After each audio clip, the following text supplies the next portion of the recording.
نحمدہ ونصلی علی رسولہ الکریم۔ ہمیں آج سورہ مومن سے شروع کرنا ہے آج کا سبق، اور یہ صورتیں جو ہیں سورہ مومن سے شروع ہونے والی یہ 7 صورتیں ہیں جو انشاءاللہ ہم آج پڑھیں گے، اور یہ سب کی سب حامیم سے شروع ہوتی ہیں، یعنی ان کے حروف مقطعات سب کے ایک ہیں، اگرچہ کہ سورہ شورا میں ہم دیکھیں گے کہ اس میں پھر کچھ اضافہ بھی ہے۔ یہ قرآن مجید کے 5ویں گروپ کی صورتیں ہیں، جن میں نے آپ کو بتایا تھا کہ 16 صورتیں اللہ کے صورتوں کے گروپس کے اسکیم کے عین مطابق پہلی صورتیں چند مکی ہیں اور بقیہ مدنی، 13 صورتیں ہیں جو مکی ہیں اور 3 صورتیں آگے مدنی۔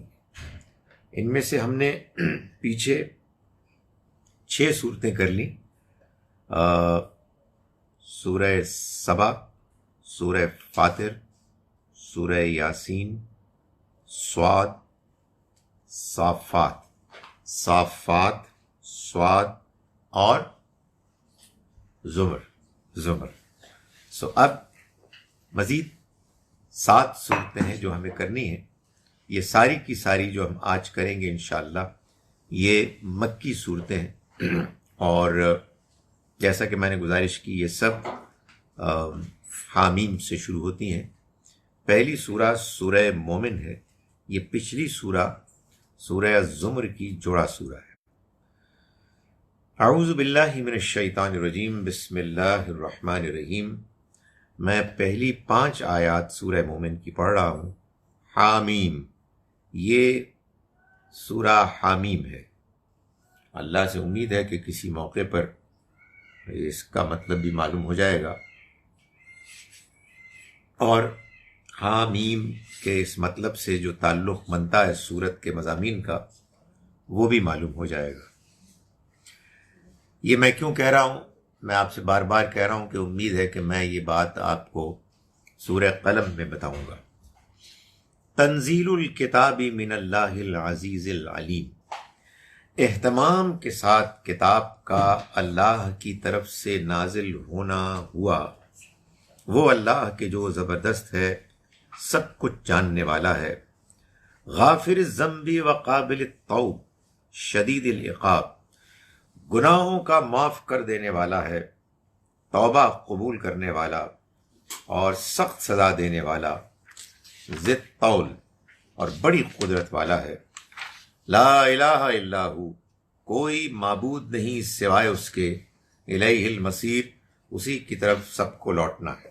یعنی ایک ابتدا جس میں غیر معمولی اپیل ہے ایک جانب اس بات کی طرف لوگوں کو کہ توبہ کریں، اللہ سے معافی مانگیں، اللہ بہت بخشنے والا، بہت کرم کرنے والا ہے، اور دوسری طرف یہ وارننگ کہ اگر وہ اکڑیں گے اور اس کے آگے ضد کریں گے تو پھر وہ زبردست ہے، قدرت والا ہے، وہ بدلہ لے گا، وہ سزا دے گا، اور جان لو کہ سب کو اس کی طرف لوٹنا ہے۔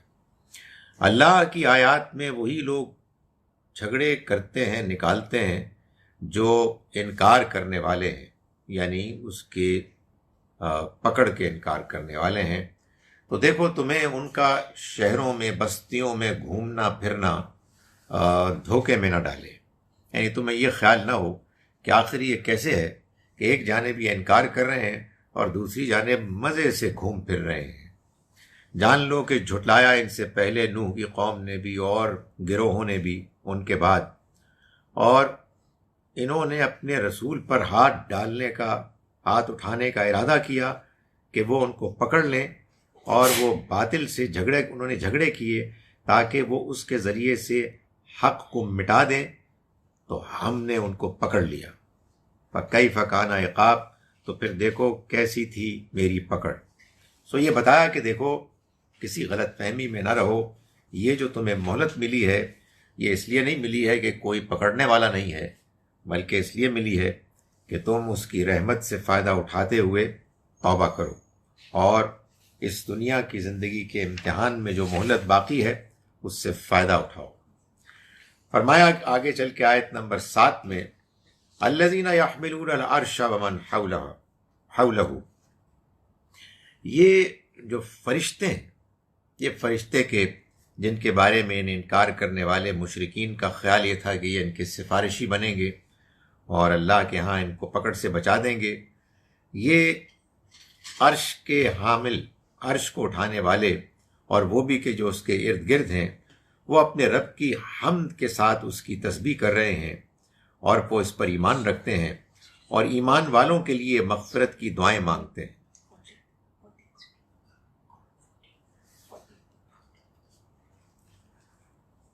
اے ہمارے رب، تیری رحمت اور تیرا علم ہر چیز کے اوپر چھا گیا ہے، اس لیے جو توبہ کریں اور تیرے راستے کی پیروی کریں تو ان کی مغفرت فرما دے اور انہیں جہنم کے عذاب سے بچا لے۔ یعنی یہ فرشتے آگے چل کے آپ کی سفارش نہیں کریں گے، یہ فرشتے ابھی آپ کی سفارش کر رہے ہیں، اور وہ سفارش یہ ہے کہ وہ اللہ سے دعا کر رہے ہیں کہ اے خدایا، ان کو تو اس وقت یہ توفیق دے کہ وہ تیرے پیغام کی طرف مائل ہوں۔ سو وہ یہ دعا کر رہے ہیں کہ وہ لوگ کہ جو ایمان لانے والے ہیں تو ان کے لیے اپنی رحمت اور تیرے علم کے لحاظ سے تو اپنی مہربانی فرما، اس لیے جو توبہ کریں اور تیرے راستے کے پیچھے چلیں تو ان کو معاف فرما دے اور تو انہیں جہنم کی آگ سے بچا لے۔ وہ دعا کر رہے ہیں کہ اے ہمارے رب، اور تو ان کو ہمیشہ رہنے والے باغات میں داخل کر دے جن کا تو نے ان سے وعدہ کیا، ان کو بھی اور ان کے آباء و اجداد کو بھی، ان کی بیویوں کو، ان کے بچوں کو، جو ان میں سے نیک ہوں۔ یقیناً تو زبردست ہے، بڑی حکمت والا ہے، اور ان کو برے اعمال کے نتائج سے بچا۔ اصل بات یہ ہے کہ اس دن جن کو تو نے برے اعمال کے نتائج سے بچا لیا وہی ہیں کہ جو جن پر تو نے رحم فرمایا، اور یہ بڑی کامیابی ہے۔ یہ دعائیں ہیں کہ جو فرشتے کر رہے ہیں، اور فرشتے اللہ کے اس دنیا کی زندگی کے منصوبے کے مطابق جو لوگ صحیح رویہ اختیار کرتے ہیں ان کے لیے اللہ سے دعا سفارش بھی کرتے ہیں اور ان کی مدد بھی کرتے ہیں۔ دعا کے بارے میں قرآن مجید نے یہ بتا دیا ہے کہ بندہ اللہ سے دعا کرتا ہے تو اس میں اللہ تعالیٰ اس دعا کو سنتا ہے، اور وہ دعائیں کہ جو انسان کی اللہ کے یہاں قبول ہوتی ہیں وہ وہی ہوتی ہیں کہ جو اللہ کے اپنے اسکیم، اس کی حکمت کے مطابق ٹھیک ہوتی ہیں۔ چنانچہ اللہ تعالیٰ بہت سے لوگوں کو، اپنے نیک بندوں کو ان دعاؤں کے کرنے کی توفیق دیتا ہے، اور جب وہ دعا کرتے ہیں تو اللہ تعالیٰ ان کے کرنے سے پہلے ہی ان کو قبول کرنے کے لیے آمادہ ہوتا ہے۔ اس کے بعد اسی سورہ مبارکہ میں آگے چل کے اللہ تعالیٰ نے موسیٰ علیہ السلام کا اور فرعون کا قصہ بہت تفصیل سے بیان کیا، اور اس میں خاص طور پر ذکر کیا اس بات کا کہ موسیٰ علیہ السلام کے اس دعوت دینے کے بعد جب فرعون نے انکار کیا اور اس نے لوگوں کے اوپر جبر کیا اور ان کو اس بات پر مجبور کیا کہ وہ بھی اس کے ساتھ انکار میں شامل ہو جائیں، تو اللہ کا ایک بندہ جس نے اپنے ایمان کو اپنے دل میں چھپایا ہوا تھا، ایک خاص موقع پر انہوں نے اپنے ایمان کا اظہار کیا اور لوگوں کو ایمان کی دعوت دی۔ ان کا ذکر پہلے بھی ہوا، لیکن اب میں پڑھ رہا ہوں آیت نمبر 38 سے، سورہ مومن سورہ نمبر 40، اور میں آیت نمبر 38 پڑھ رہا ہوں۔ فرمایا کہ وقال الذی آمنا، اور کہا اس شخص نے کہ جو ایمان لایا، یعنی انہوں نے پہلے بھی ایک دعوت دی ایمان کی اور پھر انہوں نے اپنی اس بات کو جاری رکھا، یا قوم اتبعون، اے میری قوم کے لوگو تم میری پیروی کرو، اہدکم سبیل الرشاد، میں تمہیں سیدھا راستہ دکھاؤں گا۔ اے میری قوم کے لوگو، یہ دنیا کی زندگی تو محض تھوڑے دن کا ایک سامان ہے، اور آخرت کی زندگی وہی ہے کہ جو ہمیشہ کی ہے۔ جس نے نیکی کا کوئی عمل کیا اسے کچھ نہیں ملے گا سوائے اس کے برابر، جس نے بدی کا عمل کیا اسے نہیں ملے گا کچھ بھی سوائے اتنا کہ جتنا اس کے برابر ہے، اور جس نے کوئی نیکی کا عمل کیا چاہے وہ مرد ہو یا عورت اور وہ مومن ہوا، تو یہ وہ لوگ ہیں کہ جو داخل ہوں گے جنت میں، رزق دیے جائیں گے اس میں بغیر حساب کتاب کے۔ اے میری قوم کے لوگوں، کیا عجیب بات ہے کہ میں تو تم کو دعوت دے رہا ہوں نجات کی طرف، اور تم مجھے پکار رہے ہو آگ کی طرف۔ کتنی عجیب بات ہے، یعنی آدمی اگر دوسروں کو دعوت دے تو خیر خواہی کی، اچھائی کی دعوت دینی چاہیے۔ میں تمہیں دعوت دے رہا ہوں اللہ کی پکڑ سے نجات کی، اور تم مجھے وہ راستہ دکھا رہے ہو کہ جو مجھے جہنم کی آگ کی طرف لے جانے والا ہے۔ تم پکار رہے ہو مجھ کو کہ میں انکار کروں اللہ کا اور شریک ٹھہراؤں اس کے ساتھ ایسوں کو جن کے بارے میں میرے پاس کوئی علم نہیں، اور میں تم کو پکار رہا ہوں ذات کی طرف جو زبردست ہے اور جو معاف کرنے والا ہے۔ کوئی شبہ نہیں ہے کہ تم پکار رہے ہو مجھ کو جس کی طرف اس کے لیے کوئی دعوت کا امکان نہیں ہے، کوئی دلیل نہیں ہے، نہ دنیا میں اور نہ آخرت میں، اور یہ کہ ہم سب کا لوٹنا ہوگا اللہ کی طرف، اور حد سے آگے بڑھنے والے وہ آگ والے بنیں گے۔ تم میری بات کو عنقریب یاد کرو گے جو میں تم سے کر رہا ہوں، اور میں نے اپنا معاملہ سپرد کر دیا اللہ کے، میں نے اپنے آپ کو اللہ کے حوالے کر دیا، اور اللہ یقیناً اپنے بندوں کو دیکھنے والا ہے۔ چنانچہ اس کو اللہ نے ان کی تدبیروں کے شر سے بچا لیا، یعنی اس نے تقریر کی، اس نے لوگوں کے سامنے ایمان کی دعوت پیش کی۔ ظاہر ہے کہ فرعون اور اس کے ساتھیوں نے اس کی دعوت کے نتیجے میں رد عمل میں اس کے خلاف اقدام کیا، لیکن اللہ تعالیٰ نے فرمایا کہ اللہ نے ان کی تدبیروں کے شر سے اس کو بچا لیا، مگر فرعون والوں کو اس کے بعد برے عذاب میں گھیر لیا۔ وہ برا عذاب کیا ہے؟ وہ جہنم کی آگ ہے جس پر وہ صبح و شام پیش کیے جاتے ہیں، اور جس دن قیامت برپا ہوگی حکم دیا جائے گا کہ فرعون والوں کو بدترین عذاب میں داخل کر دو۔ یہ جو قرآن مجید کے الفاظ ہیں کہ ان کو اس آگ میں پیش کیا جاتا ہے صبح و شام، یعنی فرعون اور اس کے ساتھیوں کو، اور قیامت کے روز ان کو کہا جائے گا کہ تم داخل ہو جاؤ اے فرعون والو زیادہ برے عذاب میں۔ اس سے معلوم ہوتا ہے کہ یہ جو بات کی گئی کہ وہ پیش کیے جاتے ہیں صبح و شام، اس میں یہ اصل میں آخرت سے پہلے کی بات ہے، موت کے بعد کی بات ہے۔ یہ وہی چیز ہے جس کو عذاب قبر کا عذاب کہا جاتا ہے۔ یعنی یہ معلوم ہوتا ہے قرآن مجید سے کہ بعض نمایاں مجرم جنہوں نے کہ اللہ کے رسولوں کا انکار کر دیا، اور ان کے انکار کرنے کے نتیجے میں وہ خدا کے ہاں مجرم ثابت ہو گئے، ان کے مزید ان کے خلاف مقدمہ کرنے کی کوئی ضرورت نہیں، ان کا مقدمہ اسی دنیا میں ثابت ہو گیا ان کے خلاف، تو اب ان کے لیے اللہ کی سزا موت کے فوراً بعد شروع ہو جاتی ہے، اور یہ قیامت تک رہے گی۔ یعنی ان کو قیامت کے بعد جو انجام دیکھنا ہوگا جس سے وہ دوچار ہوں گے، دنیا میں صبح و شام وہ دکھائے جاتے ہیں۔ اسی کو احادیث میں بیان کیا گیا ہے عذاب قبر سے۔ اسی طرح سے قرآن مجید نے یہ بیان کیا ہے سورہ بقرہ میں بھی، سورہ آل عمران میں بھی، کہ وہ لوگ کہ جو اللہ کے راستے میں لڑتے ہیں اور شہید ہوتے ہیں، ان کو اللہ تعالیٰ ان کو مردہ مت کہو، بلکہ وہ زندہ ہیں اور اپنے رب کے پاس رزق پا رہے ہیں، خوش ہیں، اور امید رکھتے ہیں ان لوگوں کے بارے میں بھی اچھی کہ جو بعد میں آنے والے ہیں انہی کے ساتھی۔ تو معلوم یہ ہوا کہ ایسے لوگ بھی ہیں کہ جو موت کے بعد ہی اللہ کے ہاں انعام پاتے ہیں۔ یہ بھی اصل میں زیادہ تر اللہ کے پیغمبر کے زمانے کے ان کے وہ ساتھی ہیں کہ جنہوں نے ان کا ساتھ دیا، اور اس کے بعد اسی دنیا میں ان کی ایسی آزمائش ہوئی کہ انہوں نے اپنے ثابت قدمی کے رویے سے یہ ثابت کر دیا کہ وہ اللہ کے ہاں کامیاب ہیں۔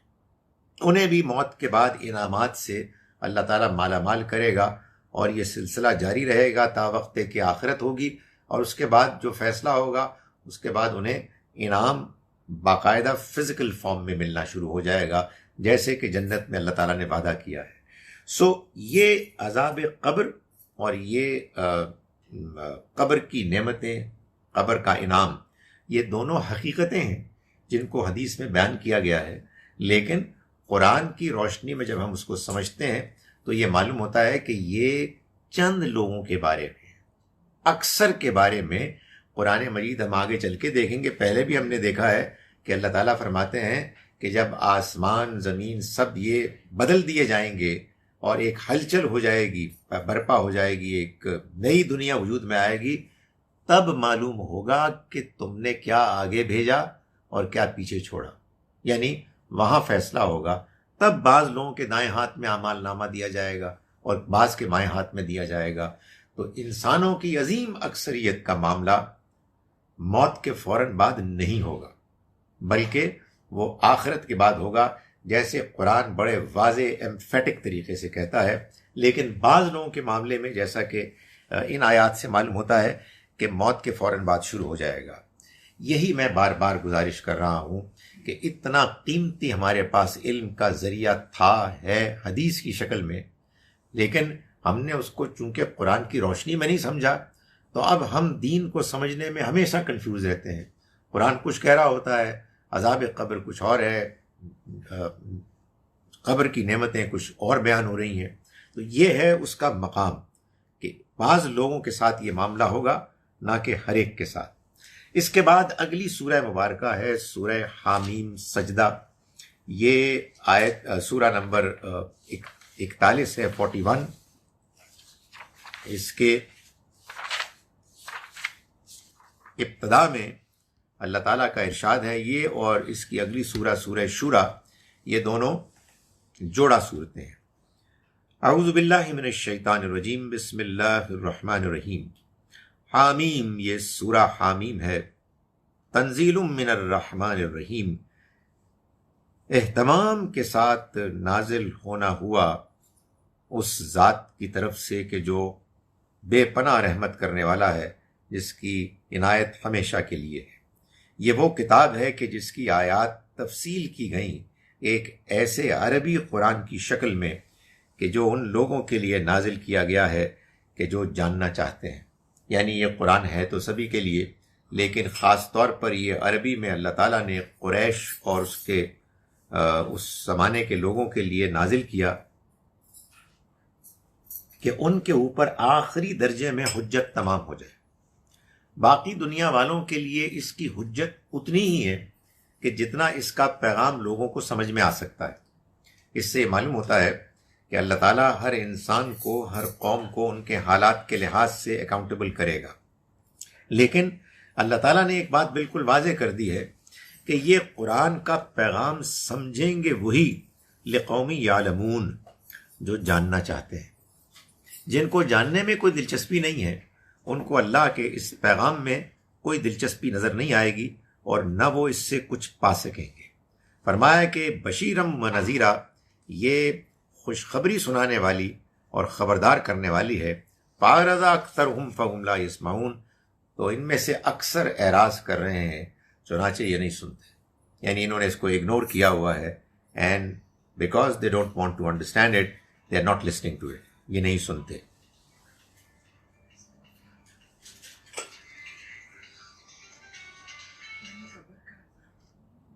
اس کے بعد آیات نمبر 19 سے 24 میں اللہ تعالیٰ نے فرمایا، قبر کے عذاب کے بارے میں سوال جواب میں انشاءاللہ مزید گفتگو ہوگی۔ وَيَوْمَ يُحْشَرُ أَعْدَاءُ اللَّهِ إِلَى النَّارِ، اور اس دن کا خیال کرو کہ جب اللہ کے دشمن اکٹھے کیے جائیں گے آگ کے گرد۔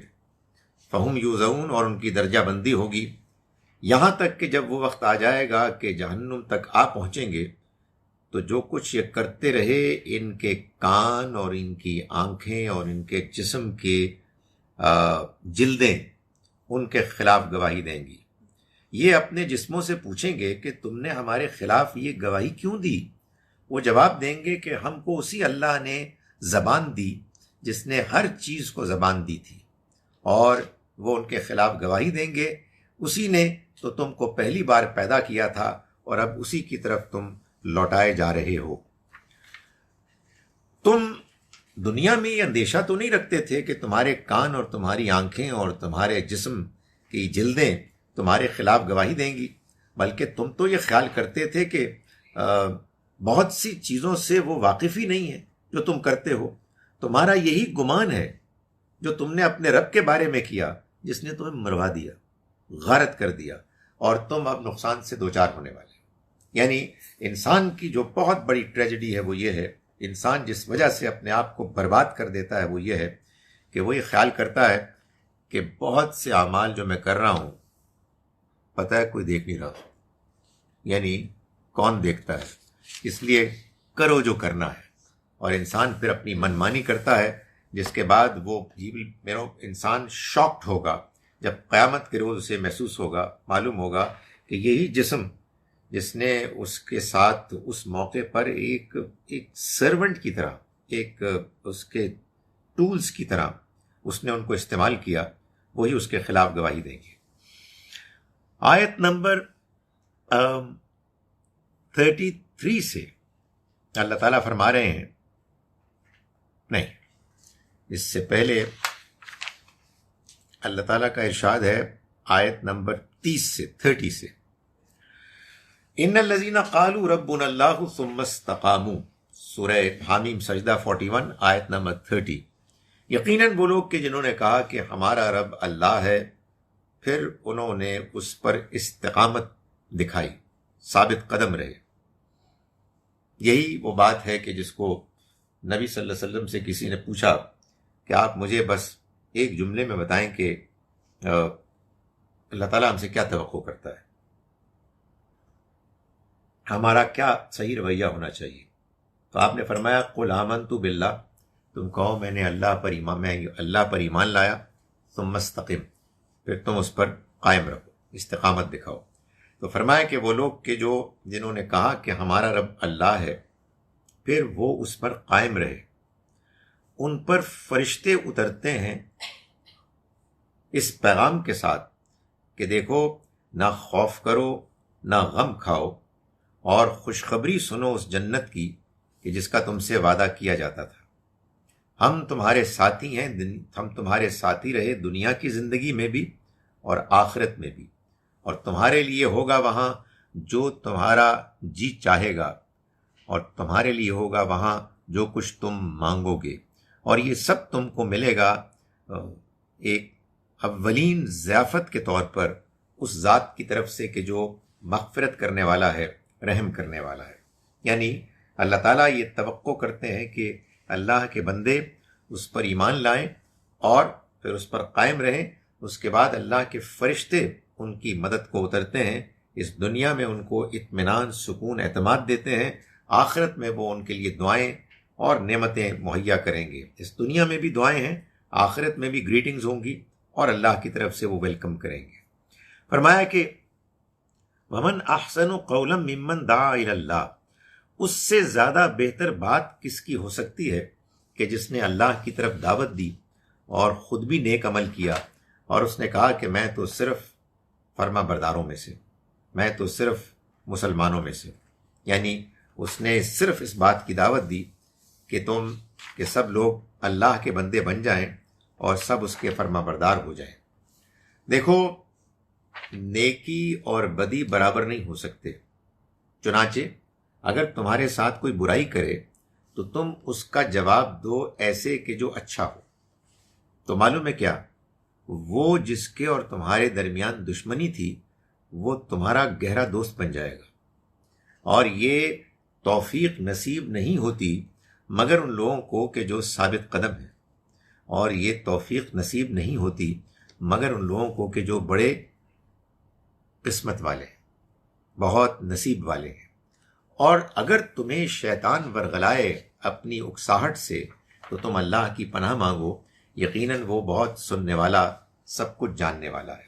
یعنی اگر تم نے اللہ کی طرف لوگوں کو بلانا ہے اور لوگوں کے ساتھ ایسا تعلق رکھنا ہے کہ جس سے وہ اس کے دین کے قریب آئیں، تو پھر تم کو سخت بات نہیں کرنی، تمہیں ان کی برائی کا جواب بھی اچھائی سے دینا ہے۔ جس آدمی کی زبان بری ہے، جو لوگوں کو برا بھلا کہتا ہے، جو انسانوں کو لعن طعن کرتا ہے، جو لوگوں کو ان کی غلطیوں پر شرمندہ کرتا ہے، دھمکیاں دیتا ہے، اسے دین کی دعوت نہیں دینی چاہیے۔ وہ جا کے کہیں پکنک منائے، عیش کرے، لیکن خدا کے دین کو بدنام نہ کرے۔ اس کی وجہ یہ ہے کہ اگر کسی کو اللہ کے دین کی دعوت دینی ہے تو پھر اللہ تعالیٰ فرماتے ہیں کہ یہ ضروری ہے کہ آدمی نرمی کے ساتھ بات کرے، اور لوگ اگر برائی کریں تو اچھائی کے ساتھ جواب دے، اور لوگوں کے ساتھ بدسلوکی نہ کرے۔ تو اللہ تعالیٰ پھر ایسوں کی مدد کرتے ہیں، اور یقیناً اس معاملے میں شیطان انسان کو ورغلائے گا، اکسائے گا کہ دوسرے کی بات کا جواب سختی سے دو، ان کو شرمندہ کرو، ان کو گھٹیا ثابت کرو۔ لیکن اللہ تعالیٰ فرما رہے ہیں کہ یہ اللہ کی طرف بلانے کے بارے میں جو انسان کا صحیح رویہ ہونا چاہیے، یہ چیز اس کے بالکل الٹ ہے۔ اس کے بعد سورہ شورا ہے، جو سورہ نمبر 42 سے 42، سورہ حامیم سجدہ کی یہ جوڑا سورہ ہے۔ اس میں اللہ تعالیٰ فرما رہے ہیں آیت نمبر 7 سے 8 میں، فرمایا وَكَذَلِكَ أَوْحَيْنَا إِلَيْكَ قُرْآنًا عَرَبِيًّا، اسی طرح سے ہم نے وحی کی آپ کی طرف، یعنی جیسے پہلے پیغمبروں پر کی، ایک عربی قرآن کی شکل میں، تاکہ آپ القریٰ کے لوگوں کو خبردار کریں، یعنی مکے کو، مرکزی بستی کو، مکے والوں کو خبردار کریں، ومن حولہا، اور ان کو بھی کہ جو اس کے گرد و پیش میں ہے۔ قرآن سے بار بار یہ معلوم ہوتا ہے کہ قرآن مجید کی دعوت اولین، خاص طور پر مکی دور کی، یہ مکے والوں کے لیے تھی، اور اس کے ارد گرد جو رہنے والے لوگ تھے، اور پھر اسی سے آگے بڑھ کر یہ دنیا والوں کے لیے ہوگی۔ فرمایا کہ اور تم خبردار کرو ان کو ایک ایسے جمع ہونے والے دن کے بارے میں کہ جس کے آنے میں کوئی شک نہیں۔ یعنی قرآن کی اصل دعوت یہی ہے، کیا انسانوں، ایک دن آنے والا ہے کہ جب تم اللہ کے حضور میں اکٹھے ہوگے، اور اس دن فریق فی الجنتی و فریق فی السعیر، کچھ لوگ ہوں گے جو جنت میں جائیں گے، اور کچھ لوگ ہوں گے کہ جو جہنم میں جائیں گے۔ سو اپنے بارے میں فیصلہ کر لو، اپنے مستقبل کے بارے میں سوچ لو۔ وَلَوْ شَاءَ اللَّهُ، اور اگر اللہ چاہتا، لَجَعَلَهُمْ أُمَّةً وَاحِدَةً، تو ان سب کو ایک امت بنا دیتا، ایک دین والا بنا دیتا، مگر يُدْخِلُ مَن يَشَاءُ فِي رَحْمَتِهِ، وہ داخل کرتا ہے جن کو چاہتا ہے اپنی رحمت میں۔ آپ کہیں گے جن کو چاہتا ہے، اگلا جملہ پھر واضح کر رہا ہے، نہیں، وَالظَّالِمُونَ، رہے ظالم، مَا لَهُم مِّن وَلِيٍّ وَلَا نَصِيرٍ، تو نہ کوئی ان کا مددگار ہوگا، نہ کوئی ان کا کارساز ہوگا۔ یعنی جو ظالم نہیں ہیں ان کے بارے میں اللہ چاہتا ہے کہ وہ ان کو اپنی رحمت میں داخل کرے، رہے جو ظالم ہیں ان کے بارے میں اللہ تعالیٰ نے کوئی ذمہ داری نہیں لی۔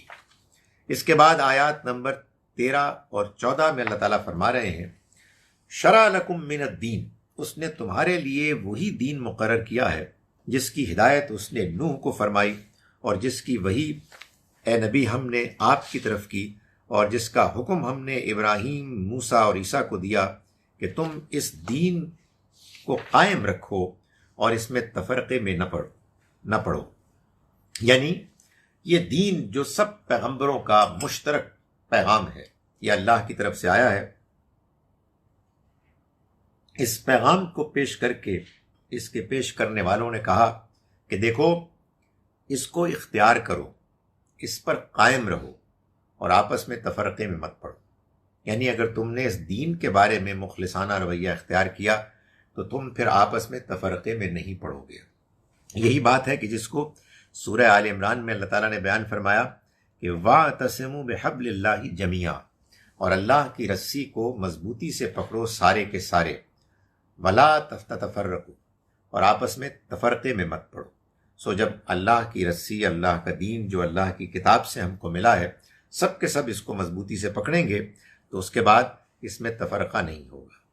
یہ تو اس آیت کا مطلب ہے جو میں نے آپ کے سامنے بیان کر دیا، مگر یہ بھی جان لیجئے کہ ہمارے اس دور میں اس آیت کو خاص طور پر بنیاد بنا کر ایک بڑی اہم موومنٹ ہے کہ جو لوگوں نے چلائی، اور ابھی بھی وہ اس کے قائل ہیں کہ اللہ کے دین کا اصل مقصد، اللہ کے پیغام کا اصل مقصد یہ ہے کہ دنیا میں اللہ کا دین قائم ہو جائے، اس کو نافذ کیا جائے، اس کے لیے فائٹ کیا جائے، اس کے لیے سٹرگل کیا جائے۔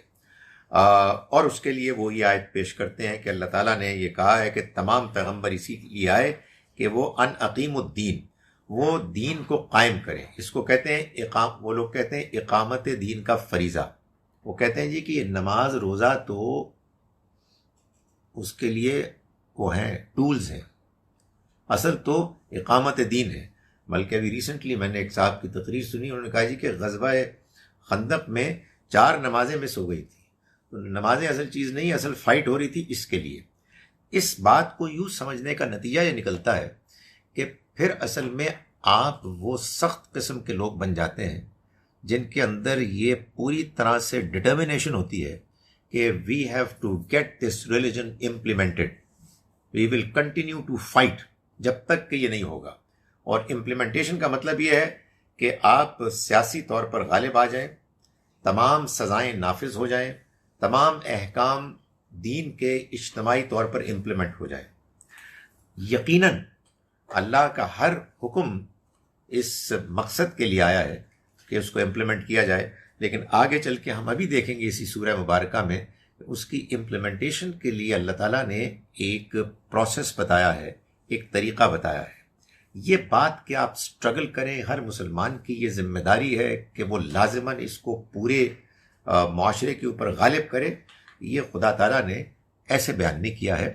یہاں جو بات بتائی گئی ہے بڑی سمپل سی بات ہے کہ تمام پیغمبروں نے جو دین دیا، اس دین کے دینے کا مقصد یہ تھا کہ اس پر قائم رہو، اس دین کو مت چھوڑو، جس کے پاس جو ذمہ داری ہے وہ اس کو پورا کرے، اور ہر آدمی اللہ کے دین کو سمجھے، اس کو اختیار کرنے کی کوشش کرے۔ جو حکمران ہیں، جن کے پاس ذمہ داریاں ہیں، ان کو اپنی ذمہ داریوں میں جہاں جہاں اللہ کے دین کے احکام ملتے ہیں ان پر عمل کرنے کی کوشش کرنی چاہیے، مگر یہ کہ یہ کوئی عالمگیر موومنٹ بن جائے جس میں کہ پوری دنیا کے اوپر جب تک کہ یہ بائی فورس امپلیمنٹ نہ ہو اس وقت تک ہم چین سے نہیں بیٹھیں گے۔ قرآن اس طرح کی کوئی دعوت نہیں دے رہا، وہ ایک بڑی نیچرل دعوت دے رہا ہے کہ جس کے بعض حصے میں نے بھی آپ کے سامنے بتائے کہ آپ لوگوں کے ساتھ جھگڑا مت کریں، آپ لوگوں کو انوائٹ کریں، ان کو بات سمجھائیں، ان کے دل میں بات اتاریں، وہ آپ کے ساتھ زیادتی بھی کریں تو آپ ان کے ساتھ نرمی سے پیش آئیں۔ آگے جو بات میں بیان کر رہا تھا اسی کی اب مثال آ رہی ہے آیت نمبر 36 سے آنورڈز 36۔ اللہ تعالیٰ فرماتے ہیں کہ سو جو کچھ تمہیں ملا ہے لوگوں، وہ اس دنیا کی زندگی کی حقیر سی کا سامان ہے، اور جو کچھ اللہ کے پاس ہے وہ کہیں بہتر اور پائیدار ہے ان لوگوں کے لیے کہ جو ایمان لائے اور جو اپنے رب پر اعتماد کرتے ہیں۔ یہ وہ لوگ ہیں کہ جو بڑے بڑے گناہوں سے بچتے ہیں اور بے حیائی کے کاموں سے بھی بچتے ہیں، اور جب وہ غصے میں آتے ہیں تو وہ معاف کر دیتے ہیں، اور وہ کہ جنہوں نے اپنے رب کی دعوت کو قبول کیا اور نماز کا اہتمام کیا، اور امرہم شورا بینہم، ان کا نظام آپس کے مشورے پر مبنی ہے، وَمِمَّا رَزَقْنَاهُمْ يُنْفِقُونَ، اور جو رزق ہم نے انہیں دیا وہ اس میں سے خرچ کرتے ہیں۔ یہ آیت جس طرح سے اپنی بات کو پیش کر رہی ہے وہ قابل غور ہے۔ اللہ تعالیٰ عام طور پر مسلمانوں کے بارے میں جو 2 باتیں بیان کرتے ہیں بنیادی، وہ یہ ہے کہ وہ نماز پڑھتے ہیں، زکوٰۃ دیتے ہیں، نماز پڑھتے ہیں اور جو کچھ ہم نے ان کو دیا اس میں سے خرچ کرتے ہیں۔ اس آیت میں اللہ تعالیٰ نے ان دونوں باتوں کو الگ کر دیا اور درمیان میں ایک تیسری بات انسرٹ کی، اس بات کی اہمیت کو نمایاں کرنے کے لیے کہ اللہ کے بندے وہ ہیں کہ جو نماز کا اہتمام کرتے ہیں اور ان کا نظام آپس کے مشورے پر مبنی ہے، اور جو ہم نے ان کو رزق دیا اس میں سے خرچ کرتے ہیں۔ سو یہ درمیان میں بات آئی اس بات کو واضح کرنے کے لیے کہ آپس کا مشورہ کتنا ضروری ہے۔ چنانچہ مسلمانوں کا جو نظام ہے، اجتماعی نظام، وہ ہمیشہ میوچول کنسلٹیشن کی بنیاد پر چلے گا۔ اس میں یہ نہیں ہو سکتا کہ کوئی ایک فرد واحد یا افراد کا ایک گروہ ٹولہ وہ یہ کہے کہ ہم طاقتور ہیں یا ہم سب سے قابل ہیں، یا ہم سب سے پرہیزگار ہیں، چنانچہ ہم کو حکم چلانا ہے آپ کے اوپر؟ نہیں، مسلمانوں کا نظام ہمیشہ مشورے کی بنیاد پر ہونا چاہیے۔ نہیں ہوا اگر مسلمانوں کی تاریخ میں تو یہ مسلمانوں کی نالائقی ہے۔ لیکن خدا تعالیٰ نے اس بات کو بہت واضح انداز میں یہاں بیان فرمایا کہ وَأَمْرُهُمْ شُورَى بَيْنَهُمْ۔ اس کا مطلب یہ ہے کہ مسلمانوں کا فیصلہ ان کے آپس کا مشورہ ہے۔ آپس کے مشورے کا مطلب یہ ہے کہ ہر آدمی کو بات کرنے کا موقع ملے گا جتنا ایک ممکن ہے، ہر ایک کی بات سنی جائے گی جتنا ایک ممکن ہے، پھر اس کے بعد لوگ اپنی اپنی بات کو دیانتدارانہ طور پر پیش کریں گے۔ اگر سب متفق ہو گئے تو بات ختم ہو گئی، فیصلہ ہو گیا۔ لیکن اگر اختلاف ہو گیا تو پھر میجورٹی کی بات مان لی جائے گی۔ یہ اس آیہ مبارکہ کا حکم ہے۔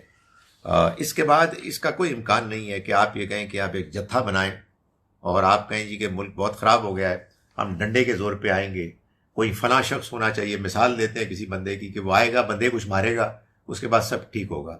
آپ کو اپنا نظام ٹھیک کرنا ہے، آپ کو بندوں کو ٹھیک کرنا ہے، اور آپ کو آپس کا مشورہ اس کو زیادہ سے زیادہ نمایاں کرنا ہے۔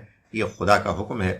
فرمایا کہ اور وہ کہ جو انتقام اس وقت لیتے ہیں جب ان پر زیادتی کی جائے، تو برائی کا بدلہ تو ویسا ہی برائی ہے، پھر جس نے معاف کیا اور معاملے کی اصلاح کر لی تو اس کا اجر اللہ کے ہاں ہے، بے شک اللہ ظالموں کو پسند نہیں کرتا۔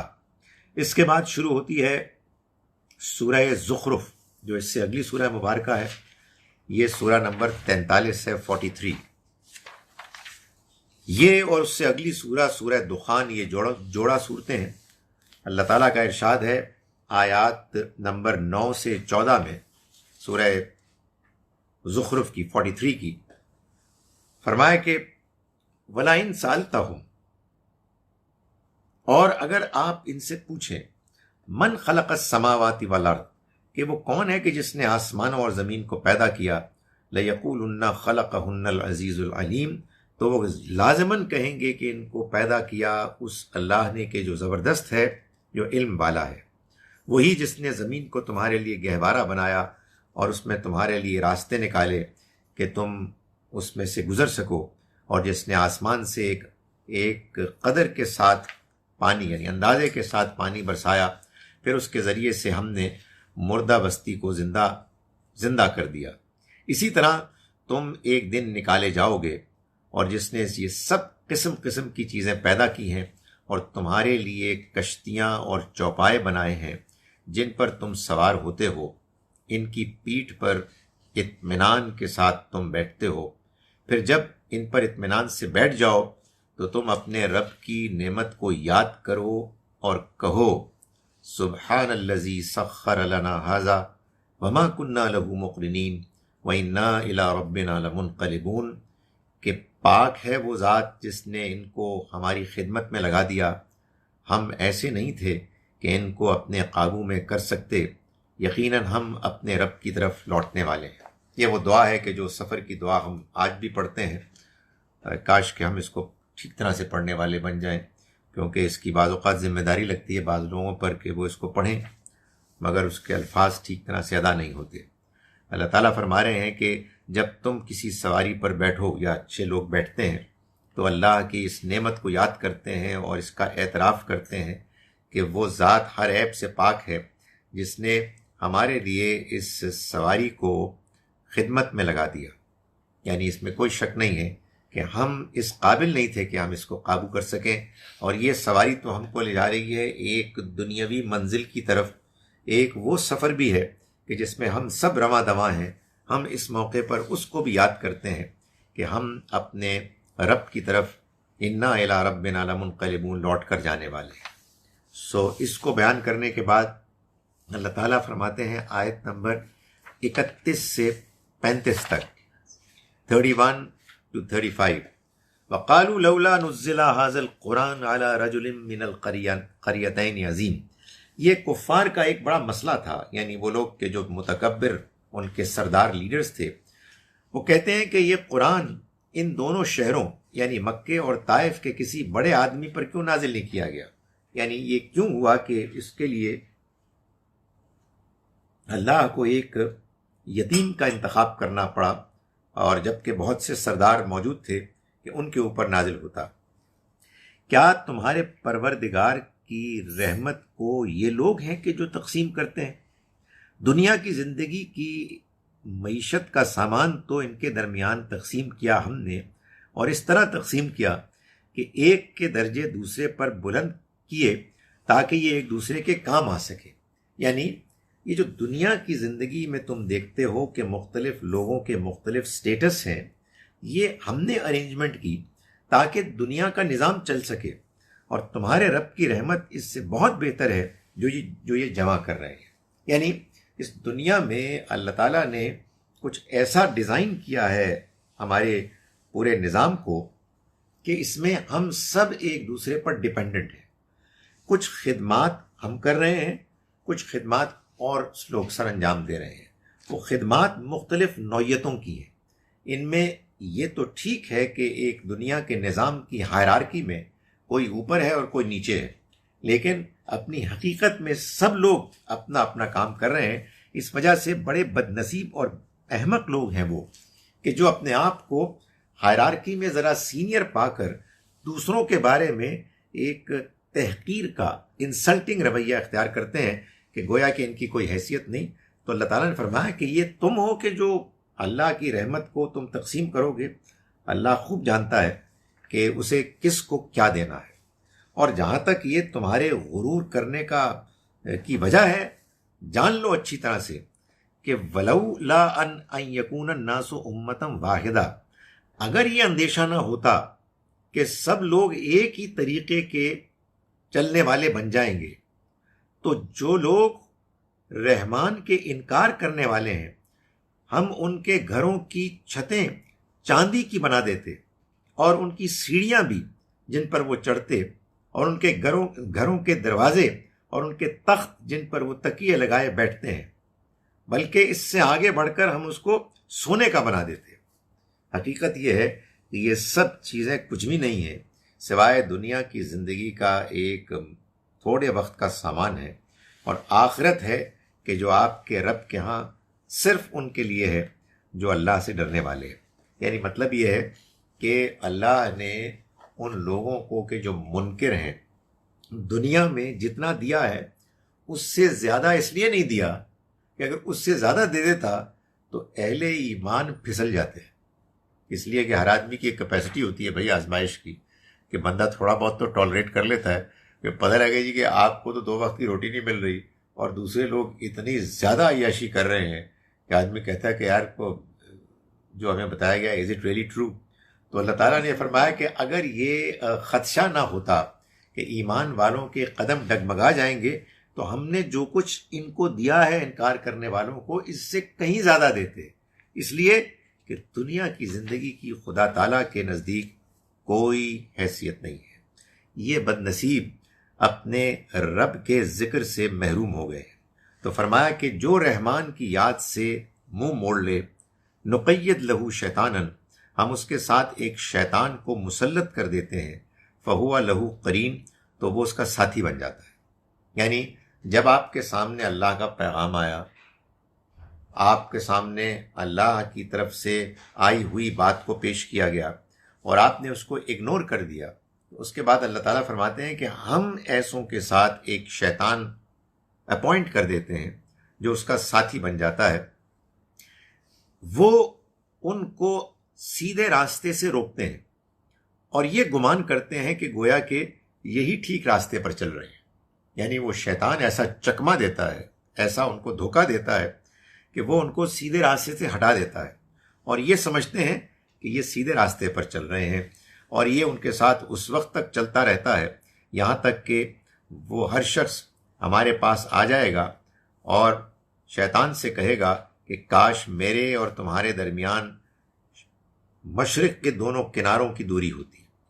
سو کیا ہی برا ساتھی ہے جب ہم اپنے جان پر ظلم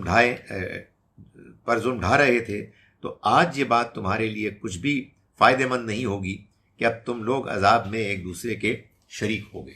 یعنی یہ رحمان کے ذکر سے دوری کا نتیجہ ہوتا ہے کہ انسان کے اوپر شیطان آ جاتا ہے، اور شیطان کو چونکہ خود انسان انوائٹ کرتا ہے اللہ کے پیغام کو اگنور کرنے کے نتیجے میں، تو وہ اتنے ایفیکٹولی انسان کو متاثر کرتا ہے کہ اس کے نتیجے میں آدمی سمجھتا ہے کہ میری بات ٹھیک ہے، اس کو یہ اعتماد، کانفیڈنس مل جاتا ہے۔ اور اگر انسان اس کی گرفت سے باہر نہیں نکلتا تو پھر یہ سلسلہ جاری رہے گا اس وقت تک کہ جب کہ اس کی ملاقات اللہ سے ہو جائے، اور اس کے نتیجے میں وہ دونوں ایک دوسرے پر لان تان کریں گے اور یہ کہیں گے کہ اے کاش، وہ کہے گا کہ اے کاش کہ میرے اور اس کے درمیان بہت دور کا فاصلہ ہوتا۔ تو اللہ تعالیٰ نبی صلی اللہ علیہ وسلم کو تسلی دیتے ہوئے فرما رہے ہیں، افانتا تسمع الصم، تو آپ کیا بہروں کو سنا سکتے ہیں، او تہدی العمیٰ، یا اندھوں کو آپ رہنمائی کر سکتے ہیں، ومن کان فی ضلال مبین، اور ان کو کہ جو کھلی گمراہی میں مبتلا ہیں۔ ظاہر ہے کہ جنہوں نے اپنے آپ کو کھلی گمراہی میں مبتلا کر دیا وہ ہدایت نہیں پا سکتے۔ اس کے بعد سورہ دخان ہے جو سورہ نمبر 44 ہے، 44۔ اعوذ باللہ من الشیطان الرجیم، بسم اللہ الرحمن الرحیم۔ حامیم والکتاب المبین، یہ سورہ حامیم ہے اور یہ واضح کتاب گواہ ہے اس بات پر کہ یہ اللہ کی طرف سے ہے۔ انا انزلناہ فی لیلۃ مبارکہ، ہم نے اس قرآن کو ایک مبارک رات میں نازل کیا۔ انا کننا منذرین، ہم لوگوں کو خبردار کرنے والے تھے۔ فیہا یفرق کل امر حکیم، اس رات میں تمام حکمت والے معاملات خاص طور پر اللہ کی طرف سے تقسیم کیے جائیں گے۔ یعنی یہ وہی رات ہے جس کو کہ قدر کی رات بھی کہا گیا۔ اللہ نے اس رات میں قرآن کو نازل کیا، اور یہ وہ رات ہے کہ جس میں اللہ تعالیٰ اہم فیصلے کرتا ہے، اور ان اہم فیصلوں میں ایک بہت اہم فیصلہ اس نے یہ کیا کہ اس نے اپنے اس کلام کو دنیا میں اتارنے، نازل کرنے کا آغاز کیا۔ تو یہ بڑی بابرکت رات ہے، اور اسی بابرکت رات میں اللہ کا یہ بابرکت کلام نازل ہوا۔ اس کے بعد آیات 17 سے آنورڈز اللہ تعالیٰ فرما رہے ہیں کہ وَلَقَدْ فَتَنَّا قَبْلَهُمْ قَوْمَ فِرْعَوْنَ، اور ان سے پہلے فرعون کی قوم کو بھی ہم نے آزمایا، اور ان کے پاس ہم نے ایک رسول بھیجے عزت والے، اس پیغام کے ساتھ کہ ان اللہ کے بندوں کو میرے حوالے کر دو، یعنی بنی اسرائیل کو، میں تمہارے لیے ایک امانت دار رسول ہوں، اور یہ کہ تم اللہ کے مقابلے میں سرکشی مت کرو۔ میں تمہارے سامنے ایک واضح دلیل لے کر آیا ہوں، اور یہ جان لو کہ میں اپنے اور تمہارے رب کی پناہ لے چکا ہوں، اس سے کہ تم مجھے مار بگاؤ، سنسار کرو، اور اگر تم میری بات کو نہیں مانو گے تو میری رات چھوڑ دو۔ تو آخر کار یہ ہوا کہ انہوں نے اپنے رب کو پکارا کہ یہ مجرم لوگ ہیں، اور میرے بندوں کو رات ہی کو، یعنی حکم یہ ہوا کہ تم میرے بندوں کو رات ہی کو لے کر نکل جاؤ، اور یہ بھی ہوگا کہ تمہارا پیچھا کیا جائے گا، اور دریا کو پرسکون چھوڑ دینا، اس میں شبہ نہیں کہ یہ لوگ اب ڈوبنے والے ہیں، ان کا پورا لشکر۔ چنانچہ وہ نکلے اور اس کے بعد وہ ڈوبے، اور یہ دیکھو کہ کتنے ہی باغ اور چشمے اور کتنے ہی کھیت اور اعلیٰ مکانات اور عیش کے سامان اپنے پیچھے چھوڑ گئے جن میں یہ مزے کرتے تھے۔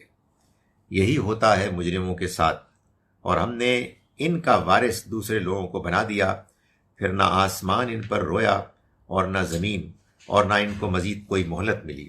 یہ اللہ تعالیٰ بتا رہے ہیں کہ دنیا کی زندگی کے معاملے میں انسان کو بس ایک حد تک ہی دلچسپی رکھنی چاہیے، اس لیے کہ یہ جان لو کہ یہ ختم ہونے والی ہے، اور اس دنیا کی زندگی کا جو بھی ساز و سامان ہے وہ کوئی اور لوگ ہیں کہ جو اس کے وارث بن جائیں گے، ان کے حوالے ہو جائے گا۔ اس دنیا سے انسان اگر کوئی چیز لے جاتا ہے تو وہ اس کا کردار ہے، اس کا ایمان ہے، اس کے نیک اعمال ہیں۔ اس کے بعد اللہ تعالیٰ نے اس کے بعد سورہ مبارکہ شروع ہوتی ہے، سورہ جاسیہ۔ یہ سورہ نمبر 45 ہے، 45۔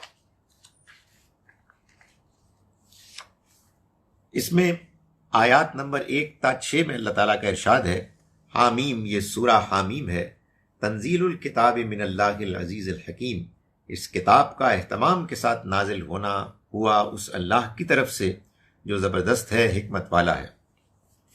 جان لو کہ آسمانوں اور زمین میں بڑی نشانیاں ان لوگوں کے لیے کہ جو ایمان لانا چاہتے ہیں، اور تمہاری اپنی تخلیق میں بھی، اور اس حقیقت میں کہ جو اس نے پھیلا دیے بہت سے جاندار، بڑی نشانیاں ہیں ان لوگوں کے لیے کہ جو یقین کرنا چاہیں، اور رات اور دن کے ایک دوسرے کے آگے پیچھے آنے جانے میں بھی،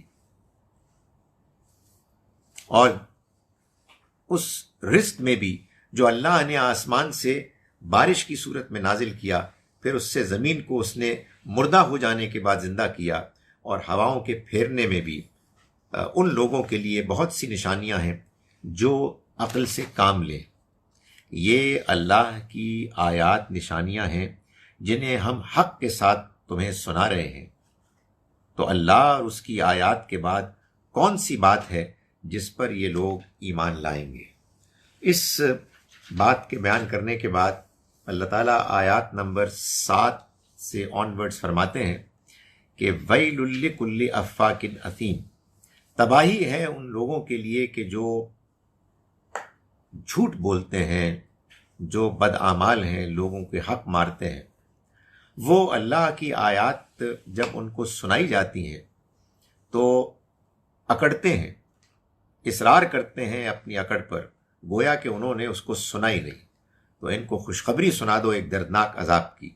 اور جب وہ پاتے ہیں ہماری آیات میں کوئی ایسی چیز کہ جس کو وہ پکڑ لیں تو وہ اس کا مذاق اڑاتے ہیں۔ یہی لوگ ہیں کہ جن کے لیے ایک ایسا عذاب ہے کہ جو رسوا کر دینے والا ہے۔ اس کے بعد آیات نمبر 24 سے 26 میں اللہ تعالیٰ فرما رہے ہیں کہ وقالو، اور انہوں نے کہا، ما ہی الا حیاتنا الدنیا نموت و نحیا، ہماری زندگی تو یہی دنیا کی زندگی ہے، ہم یہیں مرتے ہیں اور یہیں جیتے ہیں، اور یہی زمانے کی گردش ہے جو ہمیں ہلاک کر دیتی ہے۔ اصل بات یہ ہے کہ ان کے پاس اس طرح کی باتوں کے لیے کوئی حقیقی علم دلیل نہیں ہے، یہ محض اندازے کر رہے ہیں، اٹکل پچو دوڑا رہے ہیں۔ انہیں جب ہماری کھلی کھلی نشانیاں سنائی جاتی ہیں تو ان کے پاس کوئی حجت اس کے سوا نہیں ہوتی کہ تم سے یہ کہتے ہیں کہ اگر تم سچے ہو تو ہمارے باپ دادا کو زندہ کرو، ان کو لے کر آؤ، ان کو بتا دو کہ اللہ ہی ہے کہ جو تمہیں زندہ کرتا ہے، پھر وہی ہے جو تم کو مارتا ہے، پھر وہی قیامت کے دن جس کے آنے میں کوئی شک نہیں تم کو جمع کرے گا، مگر اکثر لوگ جاننا نہیں چاہتے۔ قرآن مجید نے اس بات کو بار بار بیان کیا ہے کہ اللہ کا کلام وہ کلام ہے کہ جس کو اگر آپ پیش کریں گے سلیقے کے ساتھ تو ہر سمجھدار انسان، حقیقت پسند اس کو مانے گا۔ اس کے پیش کرنے میں، اس کو منوانے میں کسی ضد کی ضرورت نہیں ہے، کسی کو مجبور کرنے کی ضرورت نہیں ہے۔ آپ اگر ریزنیبل طریقے سے بات کریں گے تو ایک سمجھدار ریزنیبل آدمی اس کو مانے گا جلد یا بدیر۔ اگر وہ کوئی سوال کرتا ہے تو ہمیں اس کا جواب دینا ہے، نہ کہ ہمیں وہ رویہ اختیار کرنا ہے کہ جو انکار کرنے والے کفار نے اختیار کیا، یعنی وہ ان ریزنیبل ہو گئے۔ آپ اپنی بات پیش کریں، دوسرے کی بات سنیں، اپنی بات کو منوانے کی کوشش کریں، ان کو بات سمجھ میں نہیں آتی، اللہ سے دعا کریں، نہیں پھر بھی کوئی بات بنتی، بات کو ختم کر دیں۔ اس سے زیادہ ہماری کوئی ذمہ داری نہیں۔ یہ بات کہ ہم نے کسی کے اندر اپنی بات کو ٹھونسنا ہے، چاہے اس کو سمجھ میں آئے چاہے اس کو سمجھ میں نہ آئے، یہ اللہ کے کلام میں کہیں پیش نہیں کیا گیا، بلکہ اس کے برعکس یہ بتایا گیا ہے کہ یہ رویہ کہ انسان اپنی بات چاہے صحیح طرح سے اس کو دلائل کے ساتھ پیش کر سکے نہ کر سکے، وہ اس کے بارے میں ضد میں مبتلا ہو جائے اور دوسروں پر ٹھونسنے کی کوشش کرے، یہ اللہ کے پیغام کو پیش کرنے کا صحیح طریقہ نہیں ہے۔ آخری سورہ جو ہم نے آج کرنی ہے وہ سورہ الاحقاف ہے۔ اس میں اللہ تعالیٰ نے آیات نمبر 15 سے 18 میں جو بات بیان کی ہے وہ یہ ہے کہ اس دنیا میں اللہ کے پیغام کو ماننے والے لوگ وہ ہوتے ہیں کہ جو اچھے انسان ہوتے ہیں، جو اپنی زندگی میں پاک صاف ہوتے ہیں۔ یہ میں پہلے بات آپ کو بتا چکا ہوں کہ اللہ کے کلام کو ماننے سے مراد اللہ کا کلام جب ٹھیک طریقے سے پیش کیا جائے تو وہ لوگ کہ جو اچھے ہیں اپنی فطرت میں، وہ اللہ کو بھی مانتے ہیں، اس کے پیغام کو بھی مانتے ہیں۔ فرمایا کہ ہم نے انسان کو اپنے والدین کے ساتھ اچھا سلوک کرنے کی ہدایت کی۔ اس کی ماں نے بڑی مشکل سے اس کو اپنے پیٹ میں رکھا اور تکلیفیں جھیل کر اس کو جنا، اور اس کے پیٹ میں رکھنا اور اس کا دودھ چھڑانا 30 مہینوں میں ہوا، یہاں تک کہ جب انسان اپنی پختہ عمر کو پہنچتا ہے اور 40 برس کا ہوتا ہے تو دعا کرتا ہے کہ میرے پروردگار مجھے سنبھال کہ میں تیرے احسان کا شکر ادا کروں، اور جو تو نے مجھ پر اور میرے والدین پر فرمایا، اور میں نیک عمل کروں جو تجھے پسند ہے، اور تو میری اولاد میں بھی میرے لیے نیک اولاد پیدا کر، ان میں نیکی پیدا کر، میں تیری طرف رجوع کرنے والا ہوں اور بے شک میں فرما برداروں میں سے ہوں۔ یہ بات اللہ تعالیٰ نے بتائی اور فرمایا کہ یہ وہ لوگ ہیں کہ جن کے اچھے عمل ہم ان سے قبول کریں گے اور جن کی برائیاں درگزر کر دیں گے، اور جنت والوں میں یہ لوگ ہوں گے۔ یہ سچا وعدہ ہے جو ان سے کیا جا رہا ہے۔ قرآن کے اس بیان سے معلوم ہوتا ہے کہ اصل میں عام طور پر ایک انسان کے جو اپنی فطرت پر پیدا ہوتا ہے، جس کو اس کے والدین سے اچھا سلوک ملتا ہے، وہ ان کا فرما بردار، شکر گزار ہوتا ہے، وفادار ہوتا ہے۔ تا وقتے کہ جب وہ زیادہ بڑا ہوتا ہے، اس کی عمر پختہ ہوتی ہے، 40 سال ایک وہ ہے لینڈ مارک ایج ہے کہ جہاں پہنچ کے انسان کی پختگی گویا کہ اپنے پورے عروج پر ہوتی ہے، میچور ہو جاتا ہے۔ اس موقع پر انسان والدین سے اٹھ کر اس کائنات کے رب کو اچھی طرح پہچان لیتا ہے۔ بچپن میں آدمی اپنے والدین کو دیکھتا ہے، وہی سب کچھ کر رہے ہیں، ضرورتیں پوری کر رہے ہیں، لیکن جب آدمی آگے بڑھتا ہے تو سوچتا ہے، غور کرتا ہے، حالات کو دیکھتا ہے تو یہ محسوس کرتا ہے کہ نہیں، والدین بھی کسی اور کے بنائے ہوئے ہیں۔ یہ سب نظام اصل میں اس رب کا ہے کہ جس کا اصل میں شکر ادا کرنا چاہیے۔ تو گویا کہ ایسا لگتا ہے کہ انسان والدین کی انگلی پکڑ کر آگے بڑھتا ہے اور پھر اپنے رب کو پہچانتا ہے۔ تو یہ تو ہوا ایک پہلو۔ دوسری جانب اس کے برخلاف جس نے اپنے والدین سے کہا کہ تم پر تف ہے، کیا تم مجھے اس سے ڈراتے ہو کہ میں دوبارہ پیدا کیا جاؤں گا جبکہ مجھ سے پہلے کتنی ہی قومیں گزر چکی، یعنی جو کوئی بھی واپس نہیں آئی۔ اور والدین اللہ سے دعا کرتے ہیں اور کہتے ہیں کہ تیرا برا ہو، تو ایمان کیوں نہیں لاتا؟ یقیناً اللہ کا وعدہ سچا ہے، مگر وہ کہتا ہے کہ نہیں، یہ کچھ نہیں ہے، یہ تو ایسی افسانے ہیں۔ یہی لوگ ہیں کہ جن پر اللہ کی بات پوری ہو گئی کہ انہوں نے پچھلے گروہوں میں شامل ہو کر جو ان سے پہلے جنوں اور انسانوں میں سے گزر چکے، یہ بھی برباد ہو گئے۔ بے شک یہ وہ لوگ ہیں کہ جو ناکام ہونے والے ہیں۔ یعنی معلوم یہ ہوا کہ کچھ اور لوگ ہیں، انسان ہی ہیں، جنہوں نے کہ اپنے اندر کی فطرت کے تقاضوں کو صحیح طرح سے نہیں جانا، نہ اس کے مطابق انہوں نے اپنی زندگی کو ڈھالا، والدین کے ساتھ بھی ان کا سلوک اچھا نہیں تھا۔ وہ آگے بڑھتے ہیں تو انہیں پھر کوئی اور بات، معقول بات، کہ جو بات اللہ کی طرف سے دعوت کی شکل میں پیش کی جاتی ہے، وہ ان کو سمجھ میں نہیں آتی، وہ اس کو نظر انداز کرتے ہیں۔ تو یہ فرمایا کہ یہ دو طرح کے لوگ ہیں۔ اللہ کا پیغام تو قبول وہی کرتے ہیں کہ جو اللہ کی دی ہوئی اس فطرت کے مطابق زندگی گزارتے ہیں، کہ جو فطرت اگرچہ کہ ملی تو ہر انسان کو ہے، مگر اس کے مطابق زندگی گزارنے میں ایک شرط ہے، وہ یہ ہے کہ انسان پھر اپنے اوپر کنٹرول کرے، اور انسان صحیح راستے کو صحیح جاننے کے بعد اس کو اختیار کرنے کی راہ میں اگر کچھ مشکلات ہیں تو ان کو عبور کرنے کی، ان کے اوپر اپنے آپ کو اپنی طبیعت کو قابو پانے کی کوشش کرے۔ اس کے بعد آخر میں اللہ تعالیٰ یہ فرما رہے ہیں سورہ احقاف میں آیات نمبر 29 سے 32 میں، 29 2:32 اللہ تعالیٰ نے فرمایا کہ اور انہیں بتاؤ اس واقعے کو بھی کہ جب ہم نے جنوں کے گروہ کو تمہاری طرف مائل کر دیا کہ وہ قرآن سنیں. سو جب وہ اس جگہ پہنچے، یعنی جہاں نبی صلی اللہ علیہ وسلم قرآن پڑھ رہے تھے، تو انہوں نے ایک دوسرے سے کہا کہ خاموش ہو جاؤ. پھر جب اس کا پڑھنا مکمل ہوا تو وہ اپنی قوم کی طرف لوٹے کہ خبردار کریں. انہوں نے کہا کہ ہماری قوم کے لوگوں، ہم نے ایک کتاب سنی ہے جو موسیٰ کے بعد نازل ہوئی، ان پیشن گوئیوں کے عین مطابق جو اس میں پہلے سے موجود. یہ سچائی کی ہدایت دیتی ہے اور ایک سیدھے راستے کی طرف رہنمائی کرتی ہے. ہماری قوم کے لوگوں، اللہ کی طرف بلانے والے کی دعوت قبول کرو اور اس پر ایمان لاؤ. وہ تمہارے گناہوں میں معاف فرمائے گا اور تم کو عذاب سے پناہ دے گا. اور جو اللہ کی طرف بلانے والے کی دعوت کو قبول نہیں کرے گا، اسے یاد رکھنا چاہیے کہ زمین میں نہیں، وہ اللہ کے قابو سے باہر نہیں جا سکتا، اور نہ ہی اللہ سے کے علاوہ اس کو کوئی اور حمایتی مل سکتا ہے.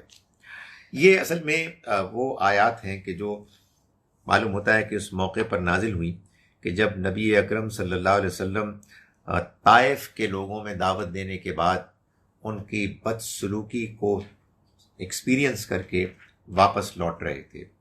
خدا کا اپنا ایک طریقہ ہے کہ وہ اپنے بندوں کو آزماتا ہے، اور وہ بندے جب اس کے راستے میں استقامت اور ثابت قدمی کے ساتھ اپنا عمل جاری رکھتے ہیں تو اللہ تعالیٰ پھر ان کی مدد کرتا ہے وہاں سے جہاں سے وہ گمان بھی نہیں کر سکتے. یعنی حضور کی تو خواہش، توقع، امید یہ تھی کہ ادھر قریش کے لوگ ایمان لائیں اور ادھر طائف کے بڑے سردار ایمان لائیں. آپ ان کے لیے دعائیں کرتے، آپ ان کے لیے کوشش کرتے. وہاں تو معلوم ہوتا ہے کہ بظاہر دنیاوی اعتبار سے مکمل ناکامی ہوئی، اور جب واپس لوٹے تو وہ مخلوق کے جس کا کہ کوئی براہ راست واسطہ بھی نہیں تھا قرآن سے، یعنی جنات، انہوں نے اس قرآن کو سنا اور وہ ایمان لے آئے. جس کے اندر عقل ہے، جو سمجھ رکھتا ہے، جو ماننے کے لیے تیار ہے، اس کے سامنے جب بات پیش کی جائے گی تو وہ بات کو مانے گا. اللہ تعالیٰ اپنے بندوں سے یہ چاہتا ہے کہ اگر ان کے پاس اللہ کا پیغام برحق ہے تو اس کو بس پیش کرتے رہیں، سمجھاتے رہیں، اپنے پیش کرنے کے عمل میں بہتری کرتے رہیں، لوگوں کے جواب دیتے رہیں. رہی یہ بات کہ کون مانے گا، کون قبول کرے گا، یہ ان کی ذمہ داری نہیں ہے. اللہ تعالیٰ اگر کہیں پسپائی، ناکامی دکھاتا ہے بظاہر دنیاوی لحاظ سے، تو اس کے مقابلے میں بہت سی کامیابیوں کے بھی راستے کھول دیتا ہے.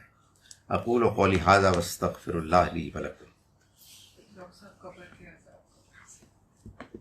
قبر کے عذاب کے بارے میں کیا بتاؤں؟ میں نے آپ کو یہ بتایا کہ قرآن مجید نے یہ بتا دیا ہے کہ اصل حساب کتاب قیامت کے بعد ہوگا. قرآن سے یہ صاف معلوم ہوتا ہے کہ قیامت کے روز انسانوں کو یہ معلوم ہوگا کہ ان کا کیا انجام ہونے والا ہے، اچھا اور برا. اگر تمام انسانوں کا حساب کتاب قبر میں شروع ہو جائے تو پھر قیامت کے روز کیا ہوگا؟ قرآن مجید سے معلوم ہوتا ہے کہ اصل میں اللہ کے ہاں معاملہ یہ ہے کہ وہ بعض لوگوں کو کہ جن کا جرم بہت واضح، خاص طور پر وہ لوگ کہ جو رسولوں کے انکار کرنے والے ہیں، ان کے انکار کرنے کے بعد جب کہ ان پر حجت تمام ہو گئی، بات آخری حد تک پیش کر دی گئی، جب وہ انکار کرتے کرتے اس دنیا سے رخصت ہوتے ہیں تو پھر وہ اللہ کے ہاں مجرم قرار پائے جا چکے ہوتے ہیں. ان کے لیے مزید قیامت کے دن کسی مقدمے کی ضرورت نہیں پیش آئے گی.